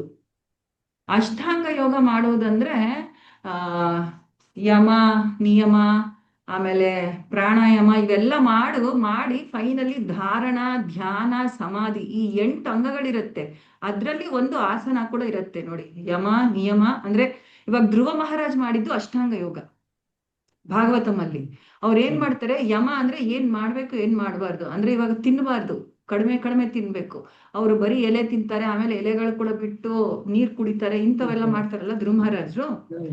ಆಮೇಲೆ ಬಂದು ಯಾವ್ದಾದ್ರು ಒಂದು ಆಸನದಲ್ಲಿ ಕುತ್ಕೊಂಡು, ಅಂದ್ರೆ ಅವರು ಒಂದ್ ಕಡೆ ಅದೇ ಆಸನದಲ್ಲಿದ್ದು ಏನದು ಧ್ಯಾನ ಮಾಡ್ತಾರೆ ಪರಮಾತ್ಮನ ಮೇಲೆ. ಓಕೆ, ಅವ್ರು ಆವಾಗ ಪ್ರತ್ಯಾಹಾರ ಅಂದ್ರೆ ಎಲ್ಲ ತನ್ನ ಇಂದ್ರಿಯಗಳಿಗೆ ಯಾವ್ಯಾವ ಇಂದ್ರಿಯಕ್ಕೆ ಯಾವ್ಯಾವ ಆಹಾರ ಬೇಕೋ ಅದೆಲ್ಲ ತೆಗಿತಾರೆ. ಇವಾಗ ಕಣ್ಣಿಗೆ ಏನೇನೋ ರುಚಿ ನೋಡ್ಬೇಕು ಅನ್ಸುತ್ತೆ, ಅವಾಗ ಪ್ರತ್ಯಾಹಾರ, ಧಾರಣ, ಧ್ಯಾನ, ಸಮಾಧಿ, ಫೈನಲಿ ಪರಮಾತ್ಮನನ್ನ ಇದ್ ಮಾಡ್ತಾರೆ. ಇದು ಆಕ್ಚುಲಿ ಯೋಗಿ ಅಂದ್ರೆ, ಅಷ್ಟಾಂಗ ಯೋಗ ಮಾಡೋರು. ಆದ್ರೆ ಇದು ಸಾಧ್ಯ ಇಲ್ಲ, ಇವಾಗ ಖಂಡಿತ ಸಾಧ್ಯ ಇಲ್ಲ. ಯಾರಿಗಾದ್ರೂ ಆಗತ್ತೆ ಇದಕ್ಕೆ ಫಸ್ಟ್ ನಾವು ಈ ಭೌತಿಕ, ಇವಾಗ ನಾವು ಈ ಸುಖವಾದ ಈ ಮನೆಯಲ್ಲಿ ಇರಕ್ಕಾಗಲ್ಲ. ಇದನ್ನ ಮಾಡ್ಬೇಕು ಅಂದ್ರೆ ನಿಜವಾಗ್ಲೂ ಇದನ್ನ ಕರೆಕ್ಟ್ ಆಗಿ ಮಾಡ್ಬೇಕು ಅಂದ್ರೆ ಕಾಡಿಗೆ ಹೋಗ್ಬೇಕು. ಇವಾಗ ಮಾಡೋರೆಲ್ಲ ಹಠ ಯೋಗಿಗಳು ಅಂದ್ರೆ ಒಂದ್ ಸ್ವಲ್ಪ ಏನೋ ಒಂದ್ ಅರ್ಧ ಗಂಟೆ ಮಾಡೋದಷ್ಟೇ. ಮತ್ತೆ ಯಾವ್ದೇ ತರ ಬರೀ ಒಂದ್ ಆಸನ, ಅದು ಇದು ಹೆಲ್ತ್ ಅಂತ ಮಾಡ್ತಾರಷ್ಟೇ. ನಿಜವಾಗ್ಲೂ ಯಾವ್ದೇ ಯಮ ನಿಯಮ ಯಾವ್ದು ಪಾಲನೆ ಮಾಡಲ್ಲ ಅಲ್ವಾ? ಅಂದ್ರೆ ಮಾತಾಜಿ, ಈಗ ಕೆಲವೊಂದ್ ಕಡೆ ನಿರಾಕಾರವಾದಿಗಳು ಅಂತ ನೋಡ್ತೀವಲ್ಲ ಮಾತಾಜಿ, ಅವ್ರು ಧ್ಯಾನ ಮಾಡ್ತಾರೆ, ಅದನ್ನು ಎಷ್ಟೊತ್ತು ಬರ್ತದೆ ಮಾಡ್ತಾರೆ? ಮಾತಾಜಿ? ಹೌದು ಹೌದು ಅವರನ್ನೇ ಇದು ಜ್ಞಾನಿಗಳು ತತ್ವವಾದಿಗಳು ಅವರು ಬರೀ ಎಂಟಿ ಒಂದ್ ಏನೇನೋ ಧ್ಯಾನ ಮಾಡ್ತಾರೆ. ಇದ್ರಲ್ಲಿ ಫಸ್ಟ್ ಆಫ್ ಆಲ್ ಧ್ಯಾನ ಅನ್ನೋದು ನಾವು ಪರಮಾತ್ಮನ ಮೇಲೆ ಧ್ಯಾನ ಅಂತೆ ಬೇರೆ ಯಾವ ಧ್ಯಾನ ಮಾಡಿದ್ರು ವೇಸ್ಟ್. ಅವ್ರಿಗೇನ್ ಸಿಗತ್ತೆ? ಏನೋ ಬೇರೆ ತರ ಒಂದು ಸಿಗ್ಬೋದಷ್ಟೇ, ಹೆಲ್ತ್ ಬೆನಿಫಿಟ್ ಇಲ್ಲ ಮನಃಶಾಂತಿನೋ ಇಂಥವ್ ಸಿಗ್ಬೋದಷ್ಟೇ. ಆದ್ರೆ ನಾವು ಭಗವಂತನ್ ಪಡೆಯೋದಿಕ್ಕೆ ಮಾಡ್ತೀವಿ ಅನ್ನೋದು ತಪ್ಪು. ಅವ್ರಿಗೆ ಆ ಗುರಿನೇ ಇರಲ್ಲ. ಅದಕ್ಕೆ ಅವ್ರನ್ನ ಅಭಕ್ತರಲ್ಲಿ ಇದು ಮಾಡೋದು ನಾವು. ಭಕ್ತರ ಜೊತೆ ಸೇರ್ಸೋದು.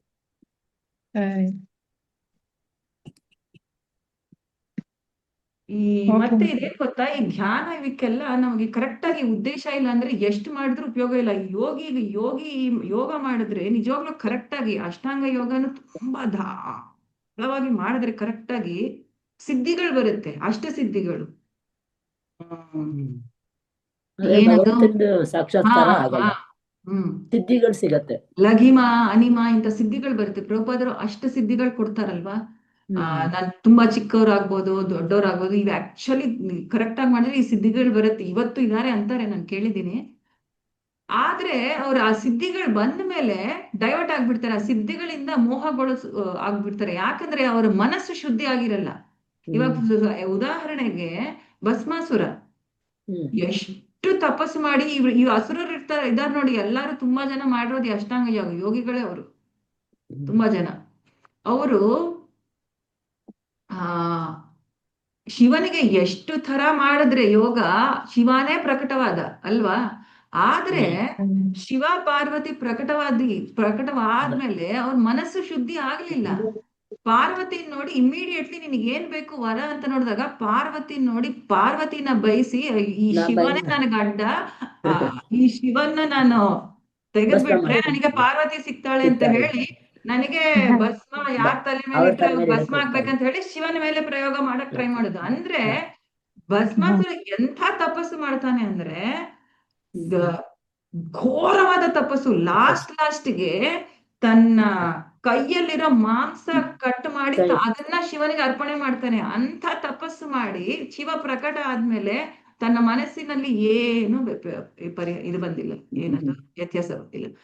ಇದು ಮನಸ್ಸಿನ, ಇವಾಗ ನಾವು ಓದ್ತಿದ್ವಿ ನೋಡಿ ಫಸ್ಟ್ ಇದ್ರಲ್ಲೇ ವಾಚೋ ವೇಗಂ ಮನಸ ಕ್ರೋಧ ವೇಗಂ, ಈ ಭಕ್ತರಲ್ಲಿ ಇದು ಬರಬೇಕು.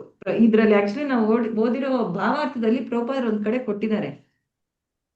ನಿಜವಾದ ಭಕ್ತರಲ್ಲಿ ದೇವತೆಗಳಲ್ಲಿರೋ ಗುಣಗಳು ಬರುತ್ತೆ ಆಟೋಮೆಟಿಕ್ ಆಗಿ. ಯಸ್ಯಾಸ್ತಿ ಭಾಗವತಂದು ಒಂದು ಇದು ಕೊಟ್ಟಿದ್ದಾರೆ ನೋಡಿ, ಯಾರು ನಾವು ಫಾಲೋ ಮಾಡಿದ್ರೆ ಏನಾಗತ್ತೆ ನಮಗೆ ಅಂತ. ಯಸ್ಯಾಸ್ತಿ ಭಕ್ತಿ ಭಗವತಿ ಅಕಿಂಚನ ಸರ್ವೈ ಗುಣೈ ತತ್ರ ಸಮಾಸತೆ ಸುರ ಹರಾವ ಭಕ್ತಸ್ಯ ಕುತೋ ಮಹದ್ಗುಣ ಮನೋರಥೇನ ಸತಿ ದಾವತೋ ಬಹಿ.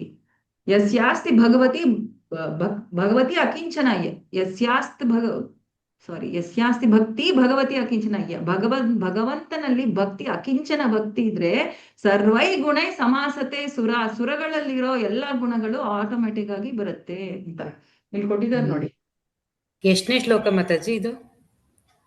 ಶ್ಲೋಕ ನಂಬರ್ ಗೊತ್ತಿಲ್ಲ, ಬಟ್ ಇಲ್ಲಿ ಪ್ರಭುಪಾದರು ಎಲ್ಲಿ ಕೊಟ್ಟಿದ್ದಾರೆ, ಇವಾಗ ಓದದ್ವಲ್ಲ ಇವತ್ತು, ಇಲ್ಲೇ ಒಂದ್ ಕಡೆ ಮಾಡಿದ್ದಾರೆ.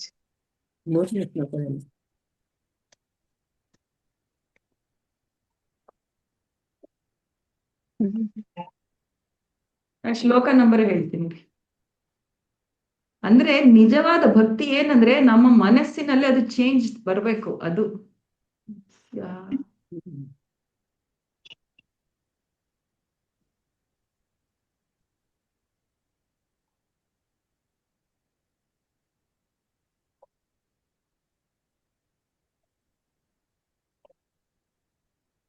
5:18-12 ಭಾಗವತಂದು 5ನೇ ಕ್ಯಾಂಟೋ 18ನೇ ಅಧ್ಯಾಯ 12ನೇ ಶ್ಲೋಕ. ಅಂದ್ರೆ ಈ 6 ಮಾಡಿದ್ಮೇಲೆ ಲಾಸ್ಟ್ಗೆ ಪ್ರಭುಪಾದರು ಈ ಇದ್ರಲ್ಲಿ ಕೊಟ್ಟಿದ್ದಾರೆ ಭಾವಾರ್ಥದಲ್ಲಿ. ನಮಗೆ ಒಳ್ಳೆ ಗುಣಗಳು ಸದಾಚಾರ ಅಂತ ಏನ್ ಹೇಳ್ತೀವಲ್ಲ, ಒಳ್ಳೆ ಗುಣಗಳು ಆಟೋಮೆಟಿಕ್ ಆಗಿ ಅದು ನಮ್ಮಲ್ಲಿ ಬರುತ್ತೆ. ನೋಡಿ ಇಲ್ಲಿದೆ ನೋಡಿ 35ನೇ ಪೇಜ್ ಅಲ್ಲಿ ಮೇಲ್ಗಡೆ 5:18-12 ಭಾಗವತದಲ್ಲಿ ಹೇಳಿರುವಂತೆ ದೇವತೆಗಳ ಸಕಲ ಸದ್ಗುಣಗಳು ಶುದ್ಧ ಭಕ್ತಿ ಸೇವೆ ಮಾಡುವವನಲ್ಲಿ ವ್ಯಕ್ತವಾಗುತ್ತಾ ಹೋಗುತ್ತವೆ ಕೊಟ್ಟಿದ್ದಾರೆ ನೋಡಿ 35ನೇ ಪೇಜಲ್ಲಿ. ಅಂದ್ರೆ ಭಕ್ತಿ Yes, ma'am. ಸೇವೆ ಪ್ರಸಿದ್ಧತೆ ಅಂತ ಕೊಟ್ಟಿದಾರಲ್ಲ. ಕಾಮ್ಯ ಕರ್ಮಿಗಳು ತಾತ್ವಿಕ ಚಿಂತಕರು ಮತ್ತು ಮಠ ಯೋಗಿಗಳಲ್ಲಿ ಖಂಡಿತವಾಗಿ ಅನೇಕ ಸದ್ಗುಣಗಳು. ಆಕ್ಚುಲಿ OBAಗಳು ತುಂಬಾ ಉಳಿದಿವೆ. ಒಂದು OBA ಮಾಡ್ಬೇಡ. ಎಷ್ಟು ಜನ ಇದ್ದೀವಿ? ಒಂದು 5 ನಿಮಿಷ. ಎಲ್ಲರ ಹತ್ರ ಈ ಪುಸ್ತಕ ಇದೆಯಾ? ನಾನು ಬ್ರೇಕ್ಔಟ್ ರೂಮ್ ಮಾಡ್ತೀನಿ, ನೀವೇ ಡಿಸ್ಕಸ್ ಮಾಡಿ ಲೀಡರ್ಸ್ ನ ಸೆಲೆಕ್ಟ್ ಮಾಡ್ಕೊಳ್ಳಿ. ಅಂದ್ರೆ ಬೇರೆ ಬೇರೆ ಅವ್ರನ್ನಲ್ಲ, ಹೋದ್ಸಲಿ ಯಾರು ಮಾತಾಡಿದ್ರು ಅವ್ರಲ್ದೆ ಬೇರೆ ಬೇರೆ ಅವ್ರೆ. 2ನೇ OBA ಓದ್ತೀರಾ ಯಾರಾದ್ರೂ? ಪ್ರಶ್ನೆ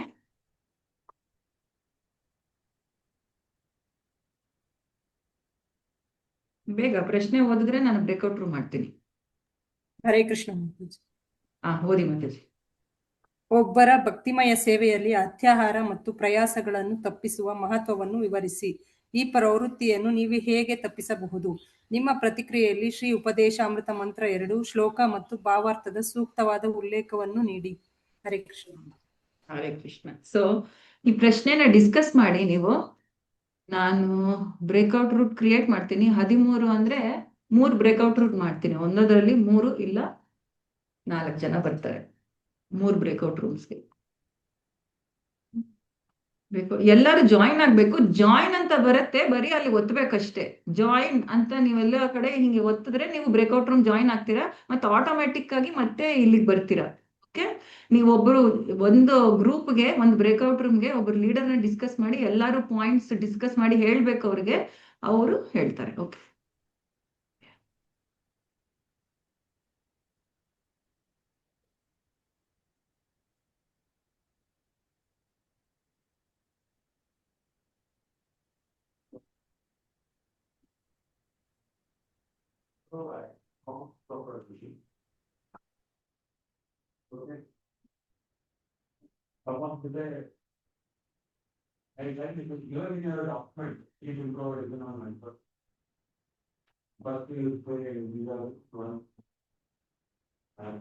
ರಾಣಿ ಮಾತಾಜಿ ಜಾಯಿನ್ ಆಗಿಲ್ವಾ? ಜಾಯಿನ್ ಆದ್ರು ಅವರು. ಮಂಜುಳಾ ಮಾತಾಜಿ ಅಲ್ಲಿ ಜಾಯಿನ್ ಅಂತ ಬರುತ್ತೆ, ಹಿಂಗ್ ಒತ್ತಿ ನೀವು. ನಿಮ್ ಸ್ಕ್ರೀನ್ ಮೇಲೆ ಜಾಯಿನ್ ಅಂತ ಬಂದಿದೆ, ಸುಮ್ನೆ ಅದ್ರ ಮೇಲೆ ಹಿಂಗ್ ಒತ್ತೋದಷ್ಟೇ. ಸರಿ ಮಾತಾಜಿ. ಹ್ಮ್, ಸ್ಕ್ರೀನ್ ಮೇಲೆ ಬಂದಿಲ್ಲ ಮಾತಾಜಿ. ಬಂದಿದೆ 2 ನೋಡಿ ಸ್ಕ್ರೀನ್ ಮೇಲೆ ಇಲ್ಲ ಜಾಯಿನ್ ಅಂತ ಮಾತಾಜಿ, ಬಂದಿಲ್ಲ ಮಾತಾಜಿ. ಹೌದಾ? ಗುರುಕ್ರಮ ಪ್ರಭು ಜಾಯಿನ್ ಆಗಿಲ್ಲ. ಇನ್ಯಾರು? ನೀವೇ ಮಂಜುಳಾ ಮಾತಾಜಿ. ಜಾಯಿನ್ ಅಂತ ಬಂದಿಲ್ಲ ಮಾತಾಜಿ. 1 ನಿಮಿಷ ಇರಿ, ಟ್ರೈ ಮಾಡ್ತೀನಿ.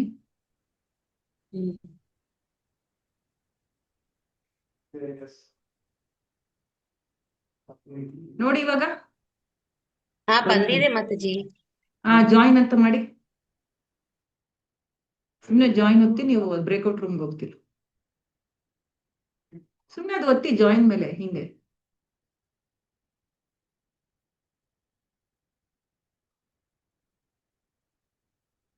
ಲೀಲಾ ನಂದಿನಿ ಮಾತಾಜಿ ಯಾಕೆ ಜಾಯಿನ್ ಆಗಿಲ್ಲ? ಹರೇ ಕೃಷ್ಣ.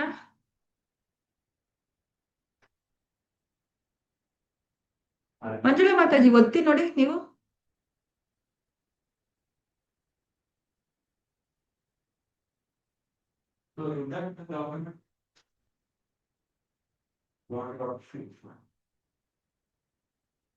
ಮಾಡಿ ನೋಡಿ ಇವಾಗ. ಮಂಜುಳಾ ಮಾತಾಜಿ ಮತ್ತೆ ನಿಮ್ಗೆ ಹಾಕಿದೀನಿ ನೋಡಿ, ಜಾಯಿನ್ ಅಂತ ಬರುತ್ತೆ.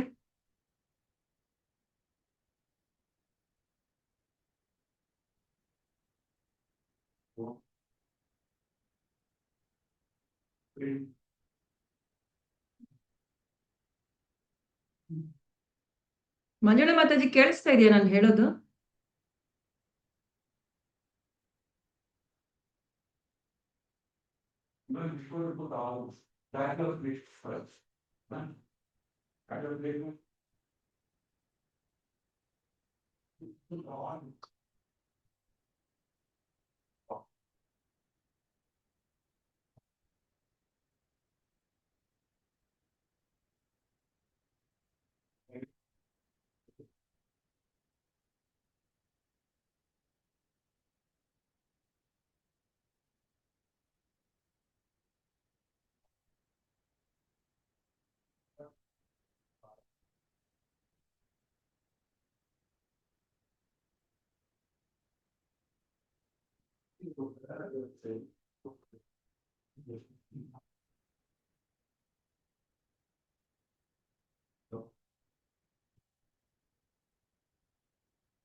ನಾಲ್ಕು.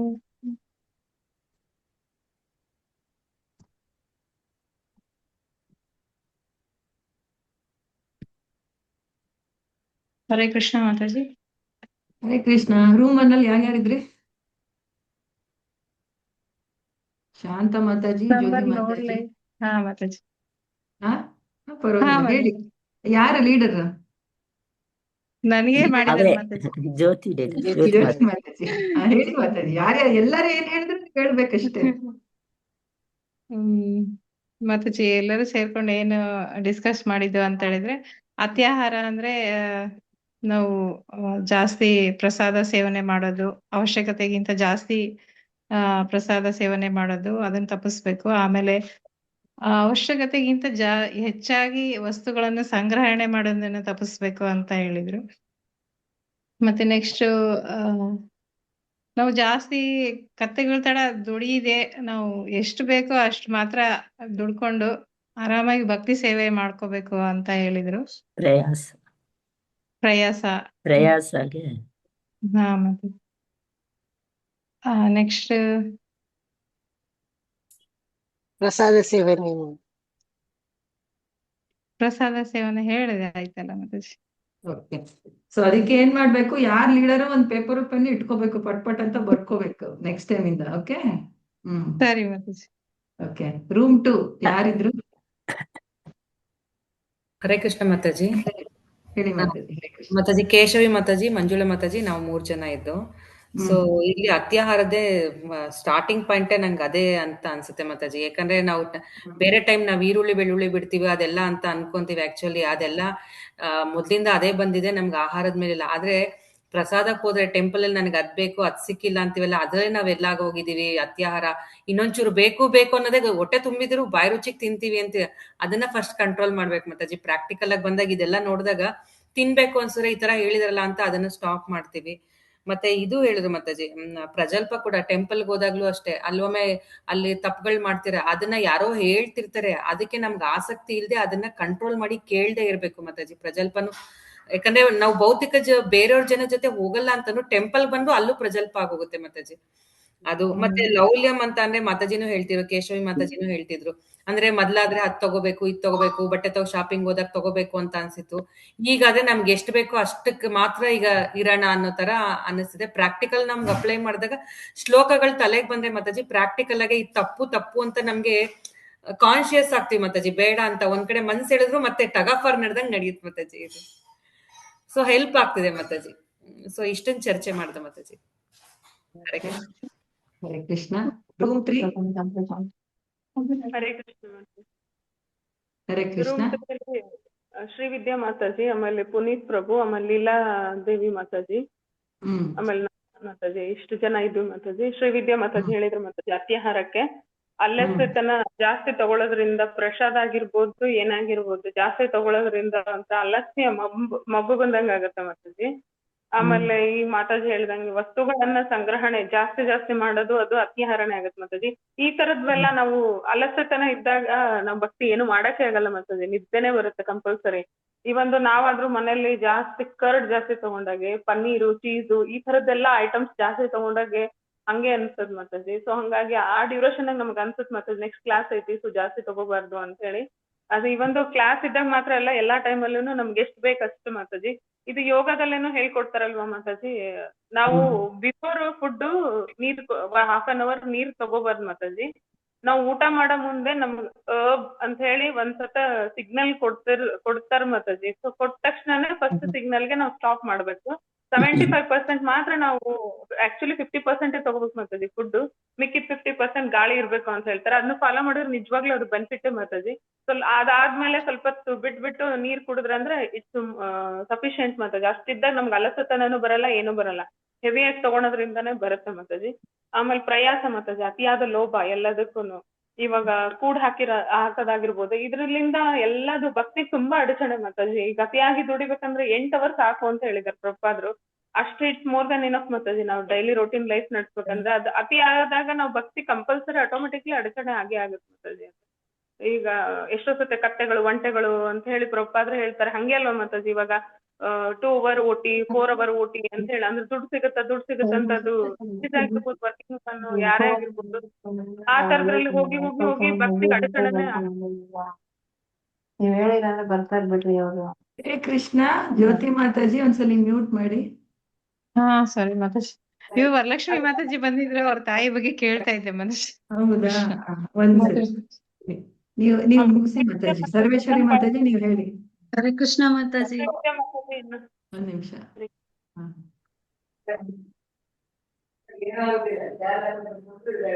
ಸರ್ವೇಶ್ವರಿ ಮಾತಾಜಿ ಆಯ್ತಾ ನಿಮ್ದು? ಹಾ ಮಾತಾಜಿ, ಇನ್ನೊಂದ್ ಪಾಯಿಂಟ್ ಹೇಳಿದ್ರು ಮತ್ತೆ ಶ್ರೀವಿದ್ಯಾ ಮಾತಾಜಿ. ಇಲ್ಲಿ ಬುಕ್ ಅಲ್ಲಿ 17 ಪೇಜ್ನಾಗ ಅತ್ಯಾಹಾರದ ಬಗ್ಗೆ ಇದೆ ಮಾತಾಜಿ. ಇಲ್ಲಿ ಕೊಟ್ಟಿದ್ರು ಪ್ರಪಾದ್ರ ಕ್ಲೀನ್ ಆಗಿ. ನಮ್ಕಿನ ಕೆಳಗಡೆ ಇರೋ ಪ್ರಾಣಿಗಳು ಜಾಸ್ತಿ ಅವ್ರು ಕಲೆಕ್ಟ್ ಮಾಡಲ್ಲ, ಆಮೇಲೆ ಅವ್ರಿಗೆ ಎಷ್ಟು ಬೇಕು ಅದಕ್ಕಿಂತ ಸ್ವಲ್ಪ ಕಡಿಮೆನೆ ತಿನ್ನುತ್ತೆ ಅಂತ ಹೇಳಿದ್ರು. ಸೊ ನಮ್ಕಿನ್ನ ಕಡಿಮೆ ಇರೋ ಪ್ರಾಣಿಗಳೇ ಆತರ ತಿಂದಾಗ ನಾವು ಜಾಸ್ತಿ ತಿಂದ್ಬಿಟ್ಟು ಶ್ರೇಣಿಯಲ್ಲಿ ಮಾತ್ರ ನಾವು ಉನ್ನತವಾಗಿದ್ವಿ, ಬಟ್ ಅದನ್ನ ಇಂಪ್ಲಿಮೆಂಟ್ ಮಾಡೋದ್ರಲ್ಲಿ ನಾವು ಅವ್ರಕಿನ್ನ ಕೀಳಾಗೆ ಇದೀವಿ. ಸೊ ಹಂಗಾಗಿ ನಾವು ಊಟ ಎಷ್ಟು ಬೇಕು ಅಷ್ಟು ಮಾಡ್ಬೇಕು, ತೀರಾ ಕಡಿಮೆನೂ ಮಾಡ್ಬಾರ್ದು, ತೀರಾ ಹೆಚ್ಚು ಮಾಡ್ಬಾರ್ದು. ಈ ತರ ಫಾಲೋ ಅಪ್ ಮಾಡಿದ್ರೆ ಎಲ್ಲರಿಗೂ ಅನ್ಸುತ್ತೆ ಮಾತಾಜಿ. ಇದನ್ನ ಹೇಳಿದಾಗ ಊಟ ನಮ್ಗೆ ಎಷ್ಟು ಬೇಕಂತ ಹೆಂಗ್ ಗೊತ್ತಾಗುತ್ತೆ ಅಂತ ಹೇಳಿ ಯೋಗದಲ್ಲೇನು ಕೊಟ್ಟಿದ್ದಾರೆ. ಇದನ್ನ ಕೆಲವೊಂದು ಫಾಲೋ ಮಾಡಿದ್ರೆ ಚೆನ್ನಾಗಿರುತ್ತೆ ಅಂತ ಅನ್ಸುತ್ತಲ್ಲ ಮಾತಾಜಿ. ಹರೇ ಕೃಷ್ಣ. ಹರಿ ಬೋಲ್. ಹರೇ ಕೃಷ್ಣ. ಹರೇ ಕೃಷ್ಣ. ಮುಗ್ಸಕ್ಕಿಂತ ಮುಂಚೆ ವರಲಕ್ಷ್ಮಿ ಮಾತಾಜಿ ಹೆಂಗಿದ್ದಾರೆ ನಿಮ್ ತಾಯಿ? ಮಾತಾಜಿ ಮನೆಗ್ ಬಿಟ್ಟು ಹಂಗೆ ಇಲ್ಲಿ ಬಂದಿನ್ ಮಾತಾಜಿ. ಹರೇ ಕೃಷ್ಣ. ಎಲ್ಲಾರು 3 ಸಲ ಉಗ್ರಂ ವೀರಂ ಹೇಳೋಣ ಅವ್ರ ತಾಯಿಗೆ. ಹರೇ ಕೃಷ್ಣ. ಉಗ್ರಂ ವೀರಂ ಮಹಾವಿಷ್ಣುಂ ಜ್ವಲಂತಂ ಸರ್ವತೋಮುಖಂ ನರಸಿಂಹಂ ಭೀಷಣಂ ಭದ್ರಂ ನಮಾಮ್ಯಹಂ. ಉಗ್ರಂ ವೀರಂ ಮಹಾವಿಷ್ಣುಂ ಜ್ವಲಂತಂ ಸರ್ವತೋಮುಖಂ ನಮಾಮ್ಯಹಂ. ಮಹಾವಿಷ್ಣುಂ ಜ್ವಲಂತಂ ಸರ್ವತೋಮುಖಂ ನರಸಿಂಹಂ ಭೀಷಣಂ ಭದ್ರಂ ಮೃತ್ಯುಂ ನಮಾಮ್ಯಹಂ. ಓಕೆ. ಹರೇ ಕೃಷ್ಣ. ಹರೇ ಕೃಷ್ಣ. ಹರೇ ಕೃಷ್ಣ. ಹರೇ ಕೃಷ್ಣ.